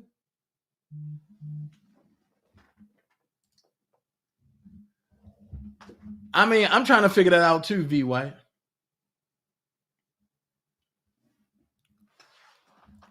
Robert requested a writer for Precious Way to get her music going. She allowed me as her manager to oversee the project. I hired engineers and songwriters for the project. Hold on. How are you hiring people if you're saying that?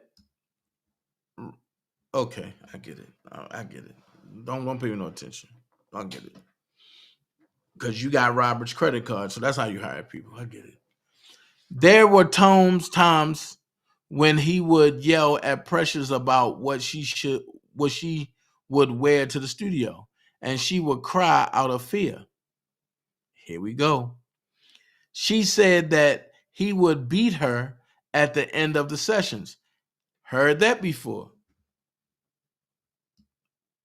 Heard that before.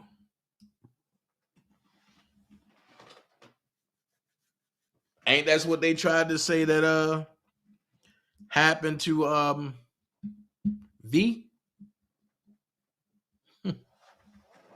He would buy her costumes and make her dress up and videotape her. She was forced to wear high heels and tutus with hair bows and lollipops to complete the costume. That's role playing. But I doubt if she was forced to do it. I scouted a writer from Atlanta in January of 2010.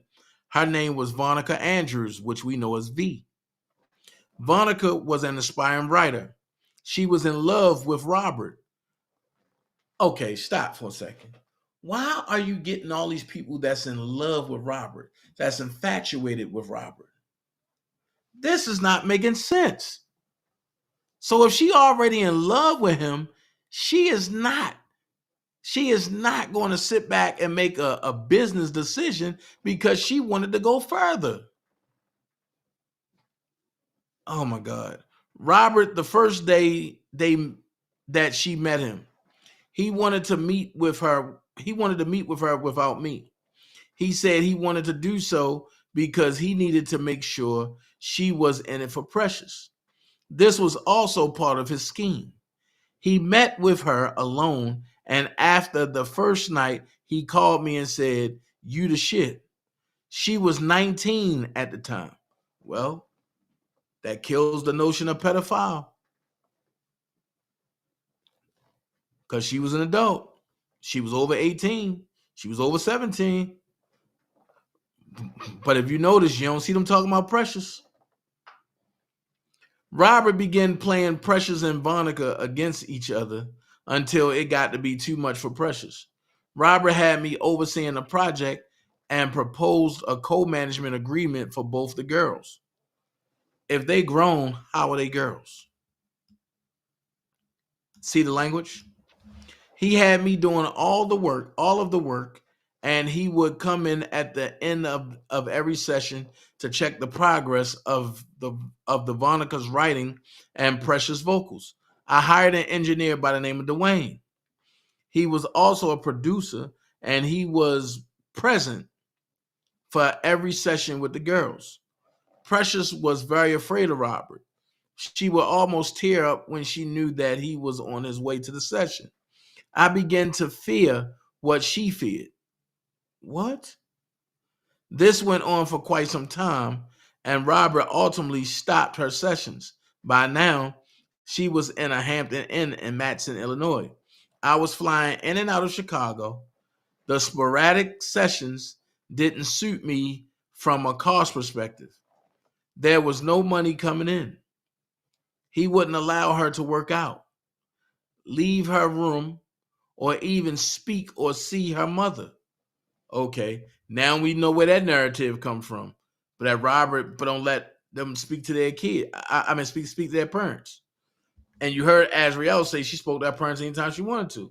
So now we know where that notion coming from. We know where that rumor coming from. It got really out of control. Precious' mother was fed up.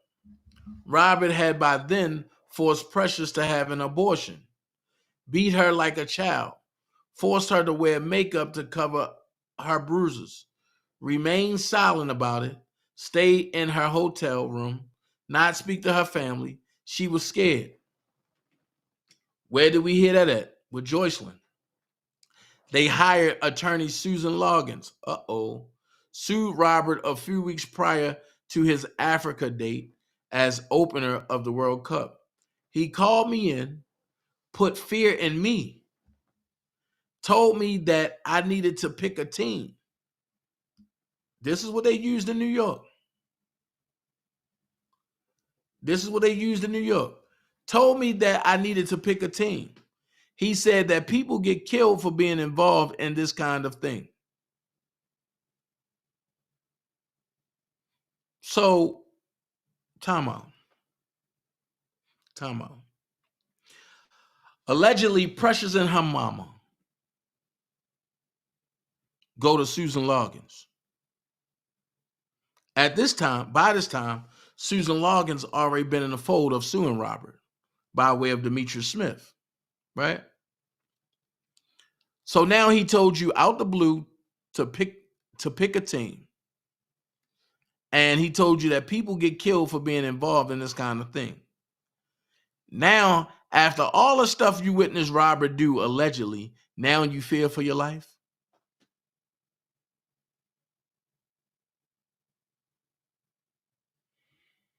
Exactly, Vi.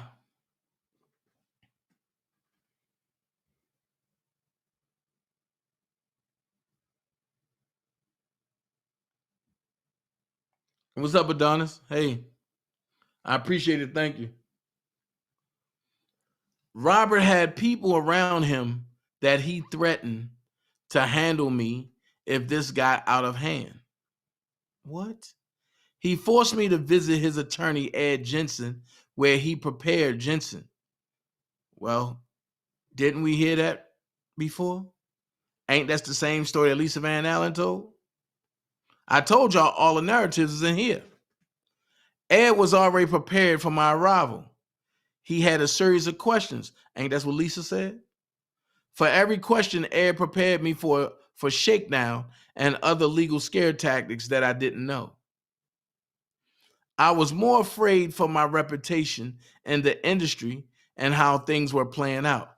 Now, I'm going to stop there. I find it funny that Larry had this paperwork, right? And Larry was talking to Lisa Van Allen and all of them all the time on the phone. Lisa Van Allen ain't testified to this in 2008. But after Larry get this, Lisa Van Allen testified to this in 2023. Hey, Dolly. It don't make sense. For that, your phone needs a mobile or Wi-Fi connection first. Okay, Google, stop. For that, your phone needs a mobile or Okay, Google, Wi-Fi stop. connection first.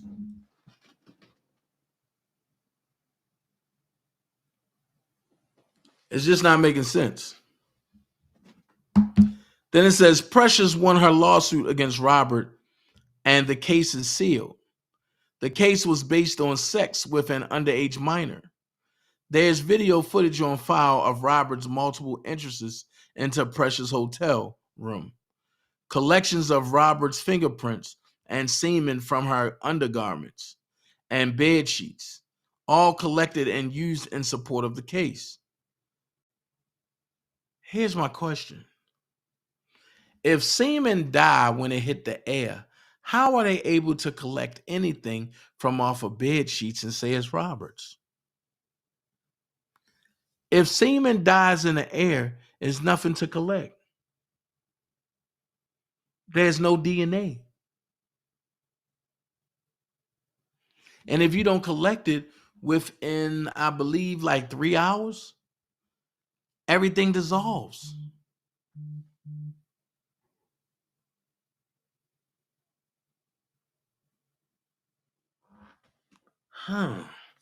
Robert continued his life with Vonica, and she lives as one of Robert's main girls. Right, Vi? She won by default because they told Robert, don't worry about it. I recently moved all of Vonica's belongings from a condo at Buckhead Grand here in Atlanta that was in my name to the new guest house in Duluth, Georgia.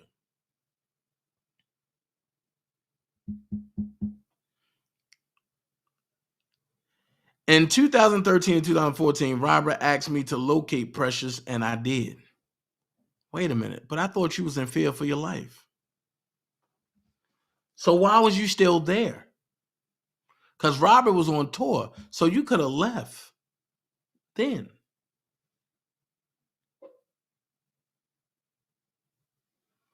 Drama Free said not true. Okay. So semen can still be detected, even though it's dead and it dissolves after 3 hours?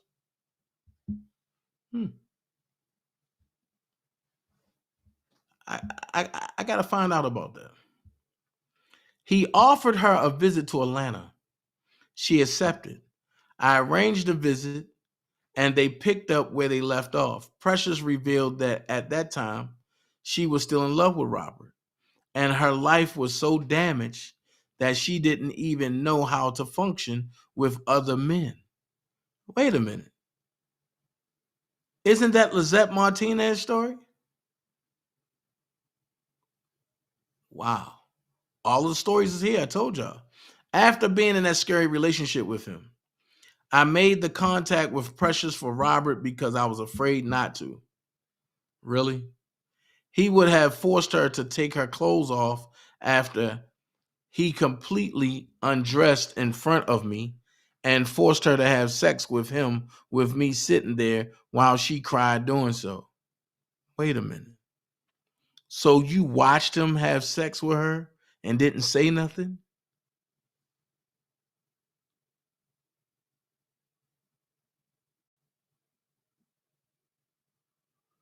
That's crazy. He appeared happy and smoked a cigar afterwards. Told her that if she wanted to be an artist, that she had to learn how to be free and not so timid. She was humiliated and ultimately realized that he hadn't changed.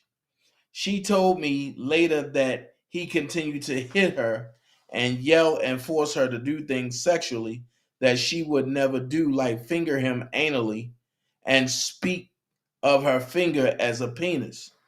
Well, now we see where Geronda and them get that lie from.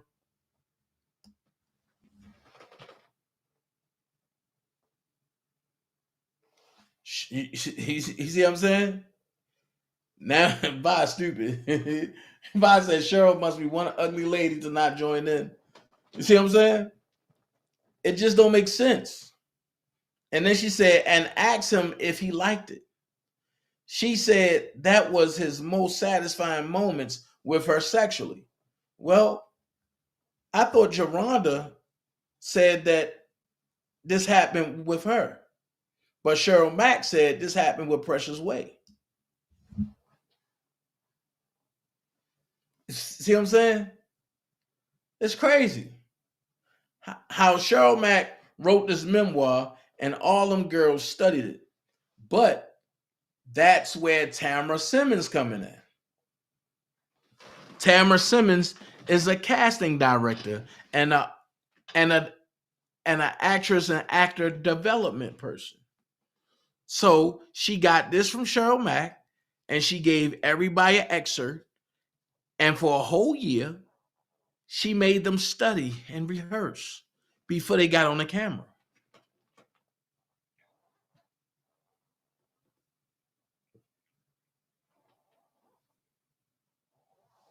You know what I'm saying? So in November of 2013, after Robert decided to make Atlanta a second home, I began to work with both he and Divine Stevens on their joint venture of businesses. The goal was several companies that included a record label. Robert and Divine agreed on company splits, and things were in motion. I had no clue initially that Robert's plan was skewed. He told me on a Sprinter ride that Divine had what he wanted, charisma, and that was something that he didn't possess naturally. What? He then began his Atlanta mission. He needed an attorney to draft the documents for the businesses, and he specifically wanted a Chicago lawyer. I scouted a few, and after a recommendation from his A&R rep at Sony RCA, Wayne Williams, Linda Minch was the candidate hired for the job. I reached out to Linda personally, set up an appointment in LA, and after meeting with her, I scheduled a meeting with Robert. We all sat down. He liked what he heard, and we ultimately hired Linda on the spot. Robert introduced me to Linda as his longtime assistant and advised her to do everything through me. I spent months ramping Linda on the various processes and procedures of the Kelly business. I spent countless hours during the day working alongside Linda, phasing her in while phasing out Gerald Blackie Jones and Daryl McDavid, former business managers. Linda never wanted to get involved with Robert's personal business, but there was no way around it. She knew of his past and always suggested to me that he should find a comparable mate. Linda and I needed help as the businesses were starting to grow. I named the company, hired Linda, hired a bookkeeper, a friend of Linda's, hired a stylist, a friend of mine. Robert ultimately played all of us against each other, Divine included, in order to justify not paying any of us except Linda. Linda ultimately paid herself and carved my and Joan's salary as a business management team salary, thus the $10K. The salary was not in place until July 2014. Up until that time, I was basically working for free, hiring and building the company RSK. So now you is the one that transferred RSK over to Don. Now it's starting to make sense. Robert received $2 million from a tour booked by Divine and never offered Divine or myself a dime. Stop. If Robert received $2 million from a tour that was booked by Divine and he never offered Divine or yourself a dime, why would he offer you anything if Divine booked it?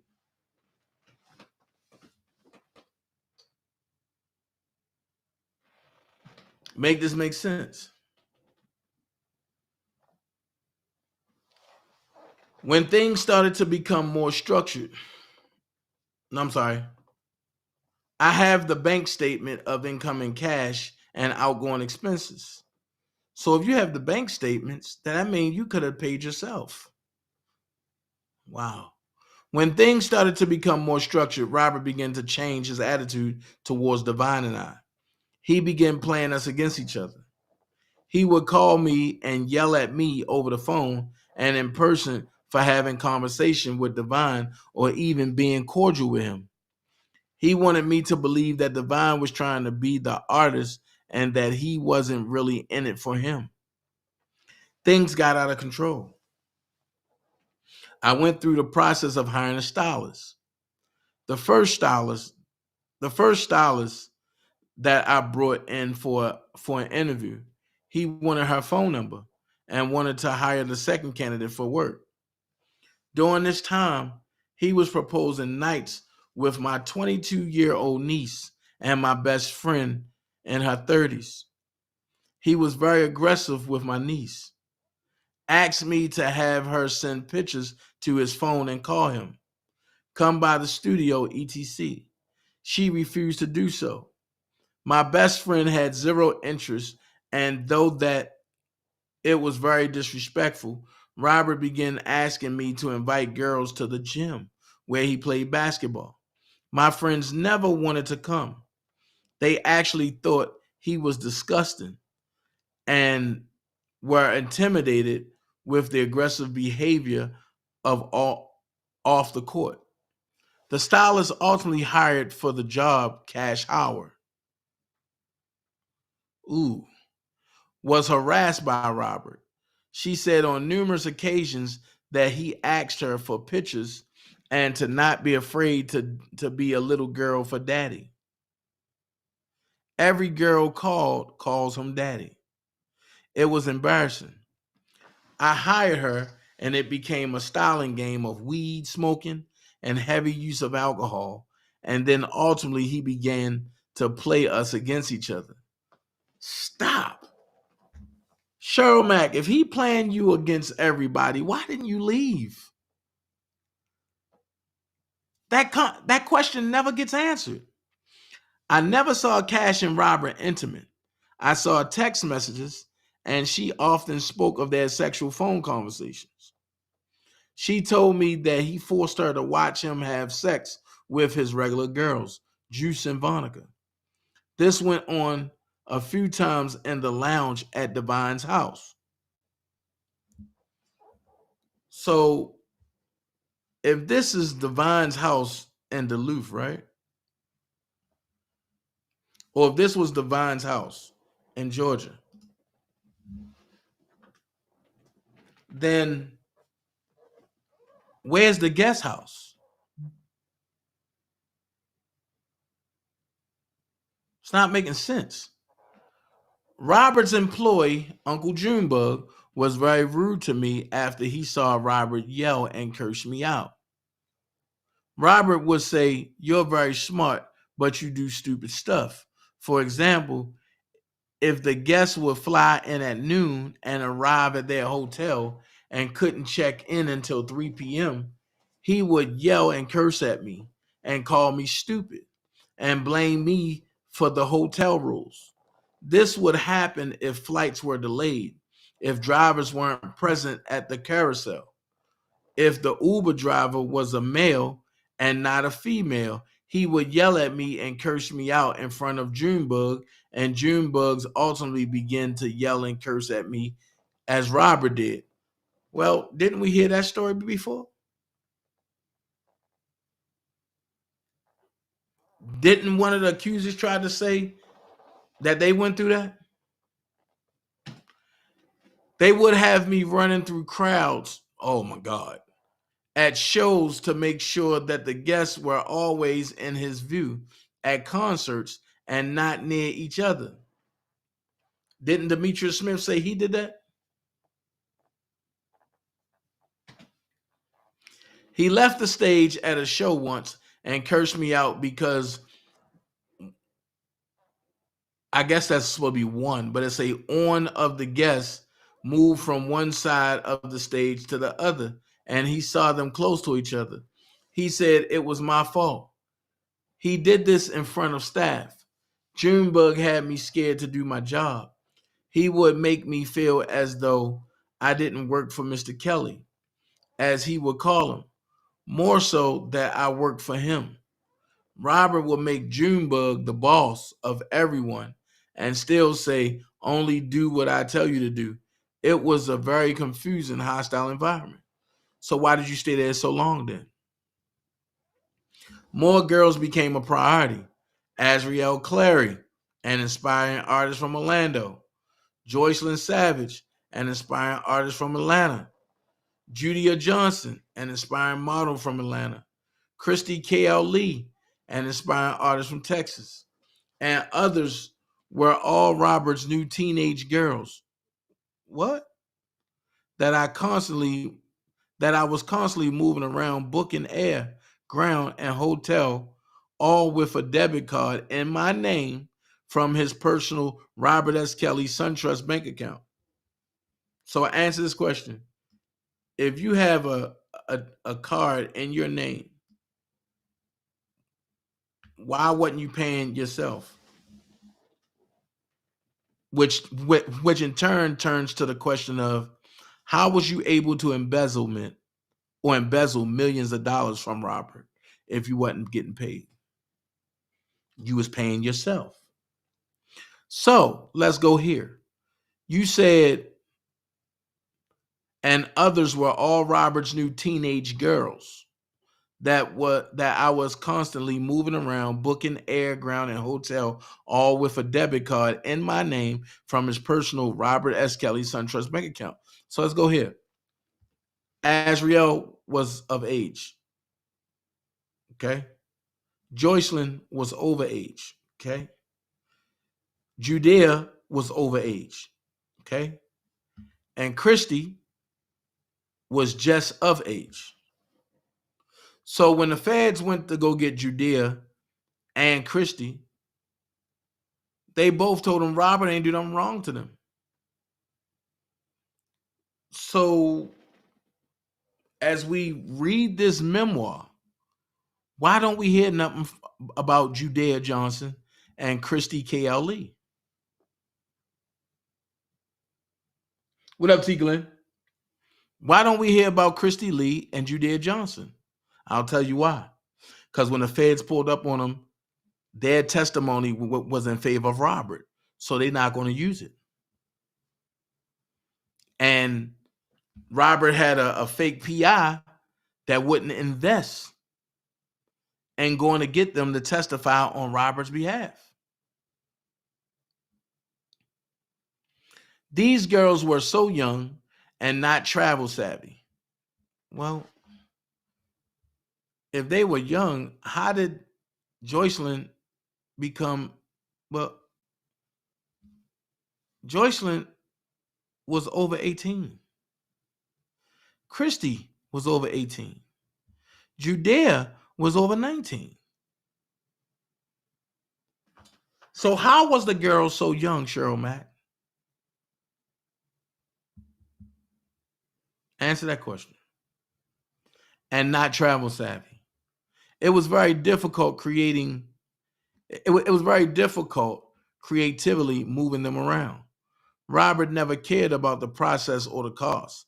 He wanted to make sure that they got to him as he would request.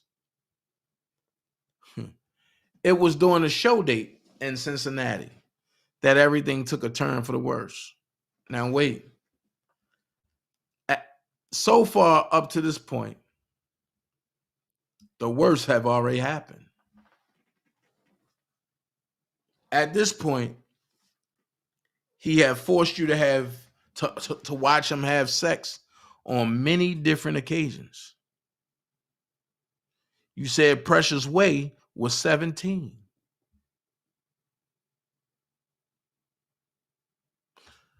So let's read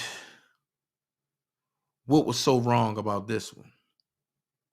Robert would ask me to bring in Joycelyn Savage, Azriel Clary, Christy Lee, and have them all stay on the casino property and take turns coming to the shows. At the final show, Robert asked me to get Azriel to him from the front of the stage to his dressing room. I escorted her back and left the room.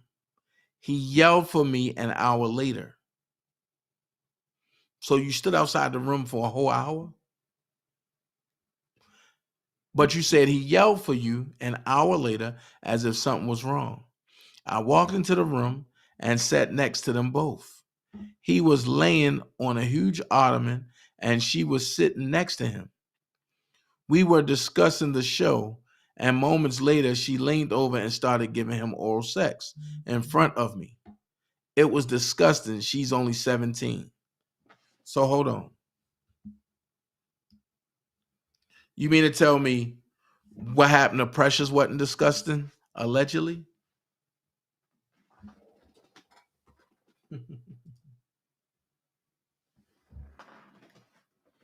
You know what I'm saying? This is a whole fantasy world. And this is how Robert got, locked up behind this fantasy. All because Cheryl Mack was there and she was doing multiple roles. She made up this whole fantasy. And if you look at it, this is Surviving R. Kelly. This memoir is Surviving R. Kelly 1, 2, 3, and 4. But since it's 5 pages, it leads me to believe that there's another Surviving R. Kelly on the way.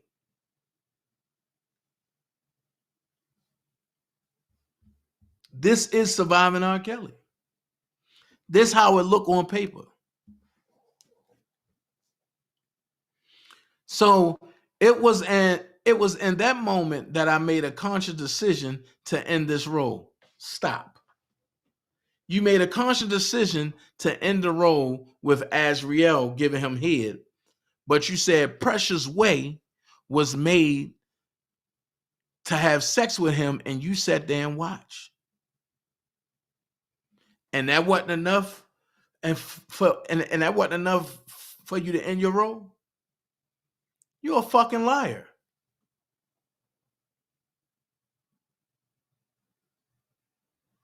You're a liar. And because this memoir is 5 pages, I believe that it's another Surviving R. Kelly on the way that will complete the 5-page memoir, aka it will be the whole series.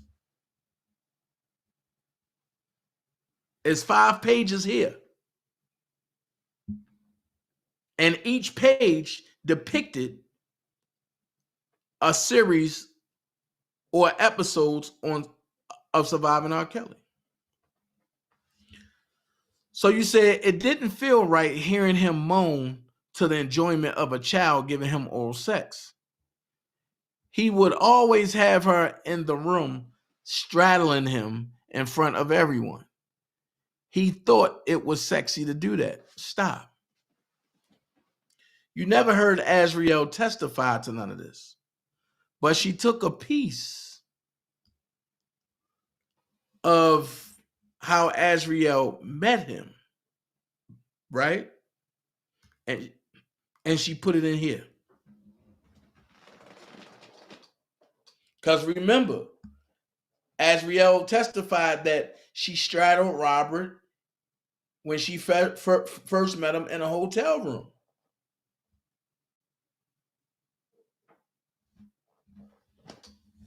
Man, I wish I was a lawyer. And I wish I could have cross-examined Cheryl Mack. I would have made her cry. She said he thought it was sexy to do that. Now, how Robert go from being private with his sexual encounters to now all of a sudden being public? You know what I'm saying? It don't make sense. I was harassed later by Junebug, Linda Minch, and Joan. I'm sorry. Wait a minute.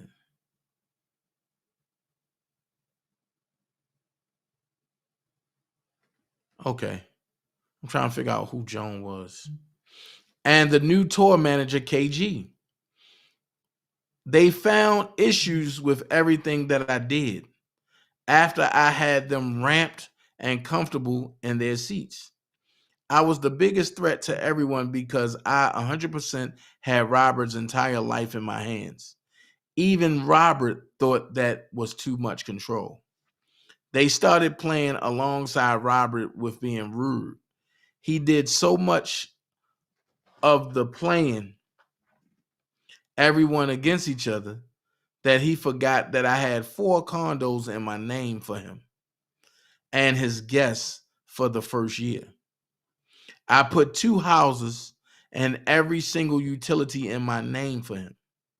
These things went unnoticed, but still remain open items during the time that he wasn't paying me because he felt like I was being paid too much, and B, because Linda and the bookkeeper Joan convinced him that I was improperly handling show dates and not negotiating bonuses. So money was being left on the table. Linda, Joan, and KG somehow figured out how to convince Robert that Divine and I no longer made sense. So they defamed our names, and Robert cut my salary, made me pay for Linda's mistakes, and ultimately played me against one of his friends who booked club dates for him. This guy, Reese McKinney. Wait a minute. This kills the notion that Rob and Reese are cousins.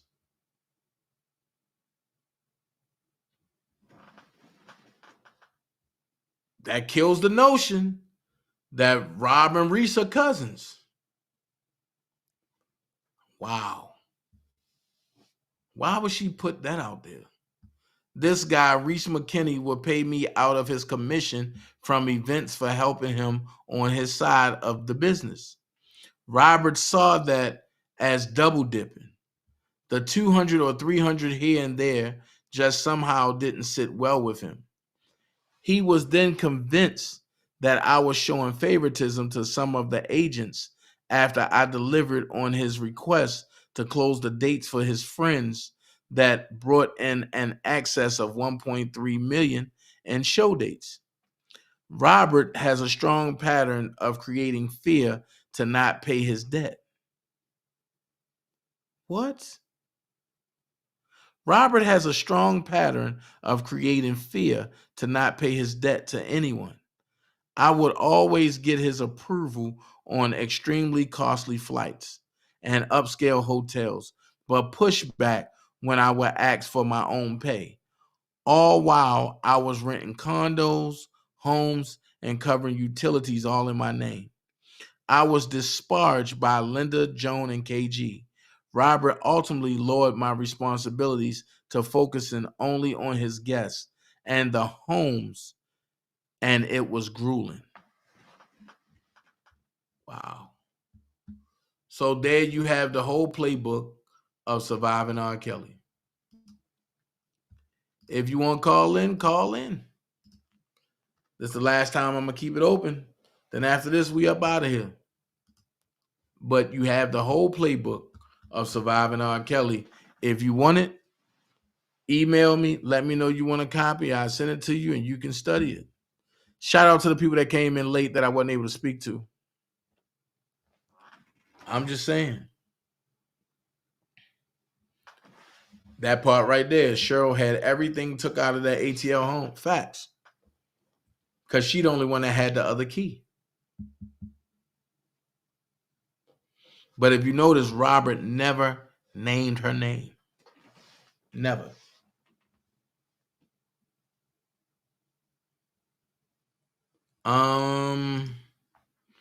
Ms. Ward said, so what happened to the condos and homes in her name? I don't know.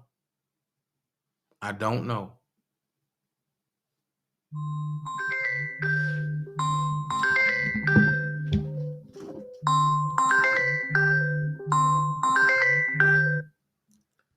You're live on the Dana J Show. How can I help you, bro? Hey, I'm calling you my opinion. Now I got one for the first question. I'm gonna start off. First question, can you hear me good? Perfectly. Come on, man. You on the Dana J Show. She say she was responsible for building RSK. Uh-huh. So shouldn't Sony be responsible for paying her? Well, yeah, because she didn't say she was responsible for the enterprise, and she was just responsible for the RSK. So yeah, but that should fall on Sony. Okay.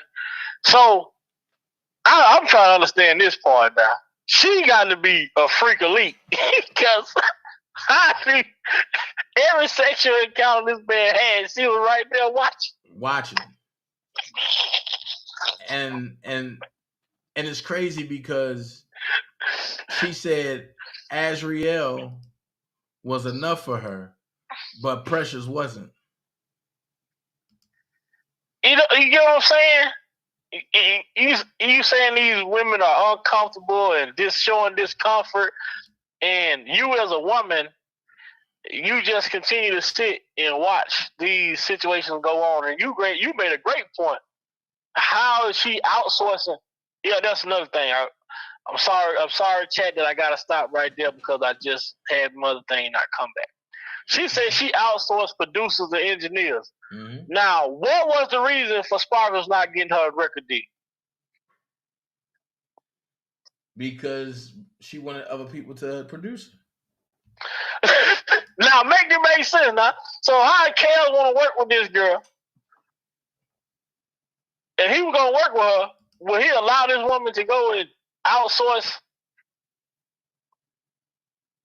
See what I'm saying? Make it make sense. Make it make sense. Good night, AGB. You gotta make it make sense. You gotta make it make sense, man. Yeah. When he said about the people coming up missing, Kylie Calhoun, ain't that what she testified to about the watch? And they said when in New York, when they told the jury, I want y'all to listen. You're not gonna see nothing. Just listen to the audio. Mm-hmm. But Hallie ain't the one that stole the watch. Lisa Van Allen was. Wow. So Ms. Ward said, why did she not mention any video recording if she was around for the extra activity? That part right there. Right. You see what That's I'm saying? a hell of a point. That's a hell of a Ooh, question. now that's a hell of a point right there. They say he recorded all of this. Right. In case she was behind the camera. Right. But now watch this. Right. And Kel said he works alone, which he do. So Cheryl Mack was outsourcing, trying to get Kels to work with other people. All these questions are good, and I'm gonna go back and look at all these questions, and I'm gonna go ahead and I'm gonna put them together. Oh, definitely, man. Y'all got questions, y'all call in. This is the time to call in while the questions are on y'all minds or discrepancies that y'all heard with the stories. And I mean, this right here, like it's everything, like the whole play, the whole playbook. I told you I got everything. I got everything. Man, I think we gonna have to break this thing down. Like you just read it, like how you just read it in its totality. We're gonna have to take one page and just drill it and line it up with the goddamn the transcripts. You get what I'm saying? But like I say, if you need it, whoever want to do commentary, yo, email me. Oh yeah, I'm gonna definitely gonna email you. I'm definitely gonna email you about this one right here, boy.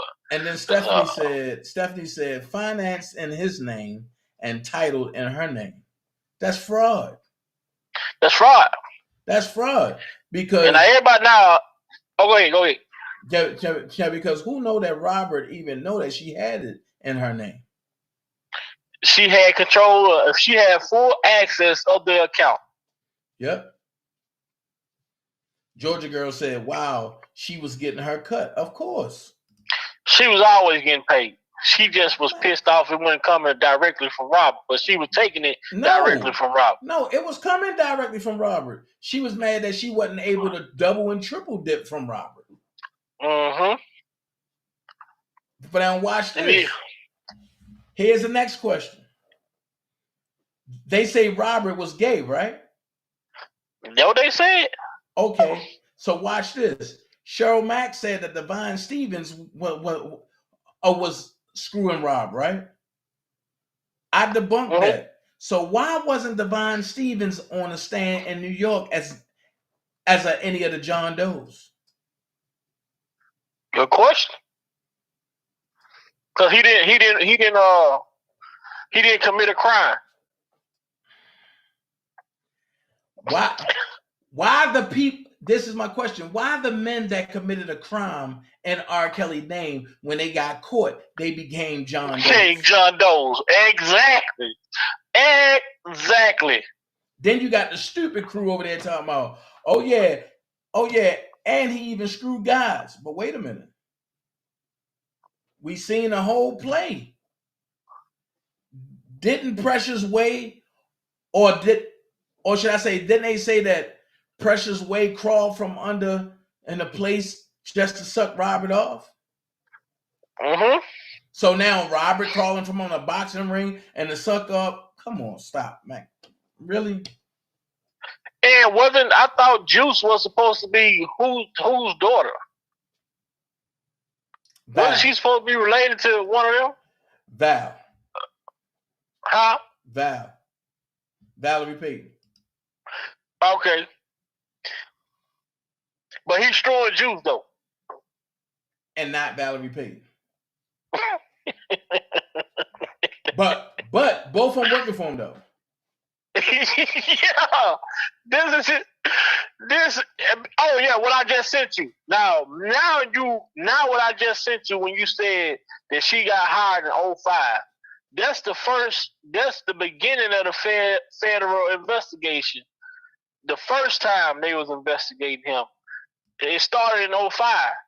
She came in 2005. So at some point in time, she started working with these people on this play that she put together now. On the text I sent you, it said that they investigated him in 2005 and they closed the case. Then they came back and investigated him again in 2018, and they closed the case was closed in 2018. So she was there that whole entire time. And it seemed like she was jealous. She was sitting back the whole time with a motive of putting the play together the whole entire time she was around. Every time she outsourcing people, look at the people she's going to get. You're going to find women and you're making sure that they look young and act young. Then you try to say a 30-year-old woman that came around and say she didn't like Rob, thought he was disgusting. Man, come on, man. Get for real. Talking about R. Kelly. Yeah, Tasha K helped spread that gay narrative too. Yep.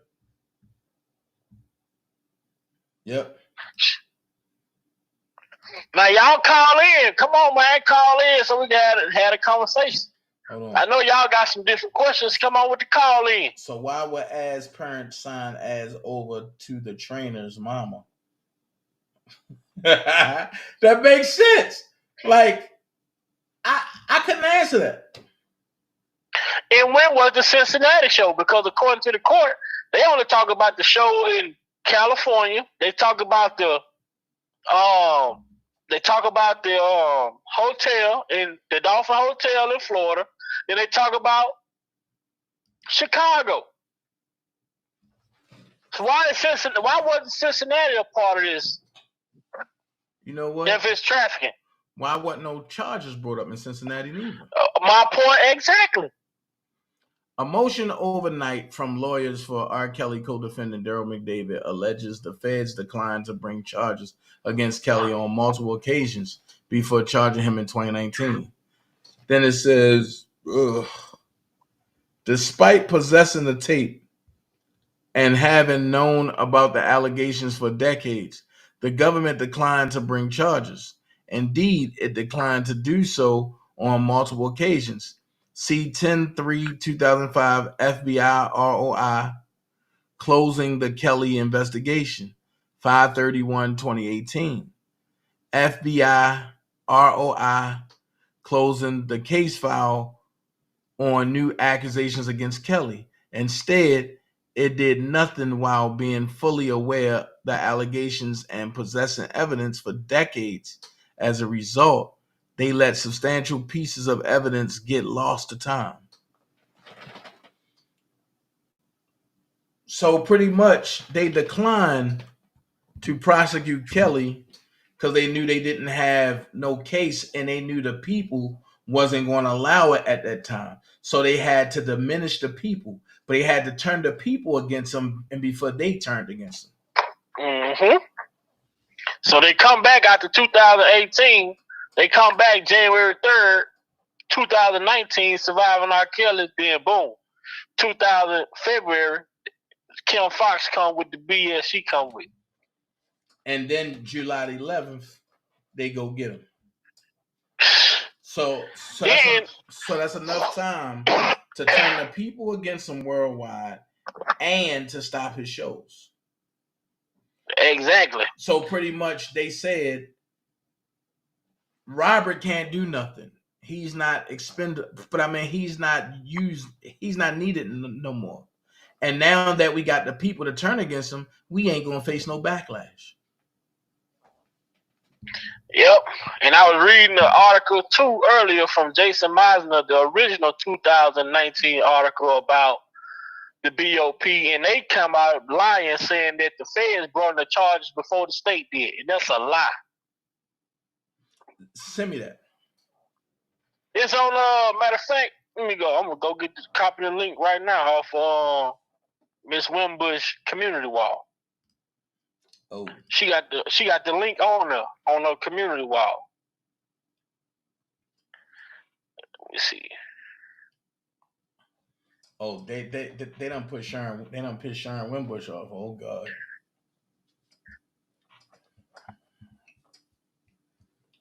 I can hear Sharon now. These motherfuckers, they getting on my nerves. We have to do the work. Yeah, she got the link on. If you go to her community wall, she got the link posted on there. Okay.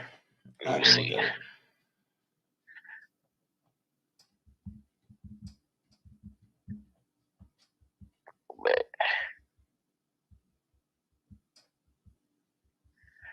me see. Yeah, man, it's crazy. I'm like, what? I said, how do these people tripping?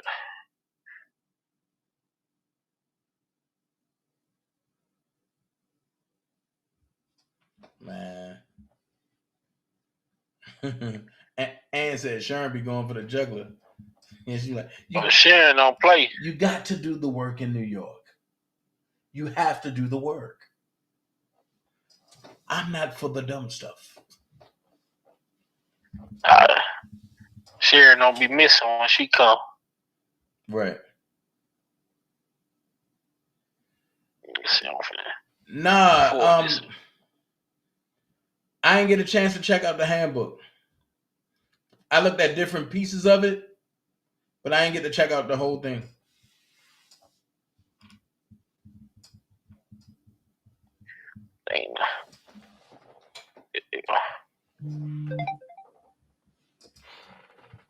But yeah. Okay, cool. Thanks, bro. I got it. Yeah. Got it. Ain't nobody else gonna call in. Y'all gonna extend it like that. No, that's cool. Because what I'm about to do is I'm about to get up off here. I'm about to have me some fun. And if nobody want to get on and talk about it, then fine.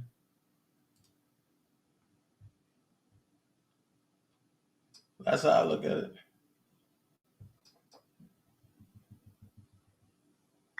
All right then, bro. You about to get off? Man, good night. I'm gonna email you because I need that paperwork, man, because I wanna go through that paragraph by paragraph. Tooth and nail, huh? Yeah, man. That's crazy. You got the key right there. That's what Jennifer and Ashley them, they need that right there. Cheryl need to be back on the stage and cross-examine straight from that paperwork. Man, who you telling? I can see her big ass up there shaking like bacon. Shaking like She gonna be looking like Lanita Carter. He spit in my face time. You ain't shit. My favorite Tommy Hilfiger shirt. You ain't shit. You ain't shit. Real man. Man, I just never seen nothing like this in my life. This case right here will go down in history. Man, when it's all said and done, this movie, the documentary, the Chaos documentary, man, it's gonna be crazy. Mm-mm. You ain't shit. They gave Chaos the OJ treatment. Man. OJ beat the case. They come back. He try to get his trophies back, and they give him 30 years for that. For he get 30 years for somebody robbing him. Only thing I say, man, Rob, just hold on. That's it. That's it. Hold on tight. Hey, everybody in the chat. Hey, y'all be good. Y'all be great. DanaJay. Hey, man, keep pushing. Keep putting out that information. Doing your thing the way you've been doing it. We're going to be back up and running over on Big Buy. I don't know when. Soon, maybe. But yeah, other than that, y'all just be looking out for the shorts. Man, you got to put that one on there when you beat Larry ass, bro. I just did that today. You did? You stupid, man. Stupid, man. All right, man. Everybody in the chat, man. Y'all be great, man. All right, bro. Be good, man. All right. All right, look. I don't know, but I still got work to do tonight. So, I'll be up for a good while. I got work to do. But nobody want to call in? Cool. That's fine. And we had a good educational session tonight. We learned a lot. But look, DanaJay about to get up out of here. I don't know about y'all, but I'm about to get up out of here. Be blessed. I'm gone. One. I don't like to waste time on stupid conversation. There's no profit in that. So if I'm around people that are always complaining with no solutions, then I'm wasting real estate in my brain for what I need to project. And what I project in my brain is what I project in my reality. So that real estate only has to be for evolution, things that are going to help me get where I got to go. You understand? Help me evolve. So if my conversation with you makes me stagnate, we don't have too much conversation either. I don't have no time for no stupid ass conversation. I don't like to waste time on stupid Swimming in you. Hey, little mama. Said I wanna take her. Dipping your pool. Just go for a little dive, yeah. Hey, yeah, yeah, yeah.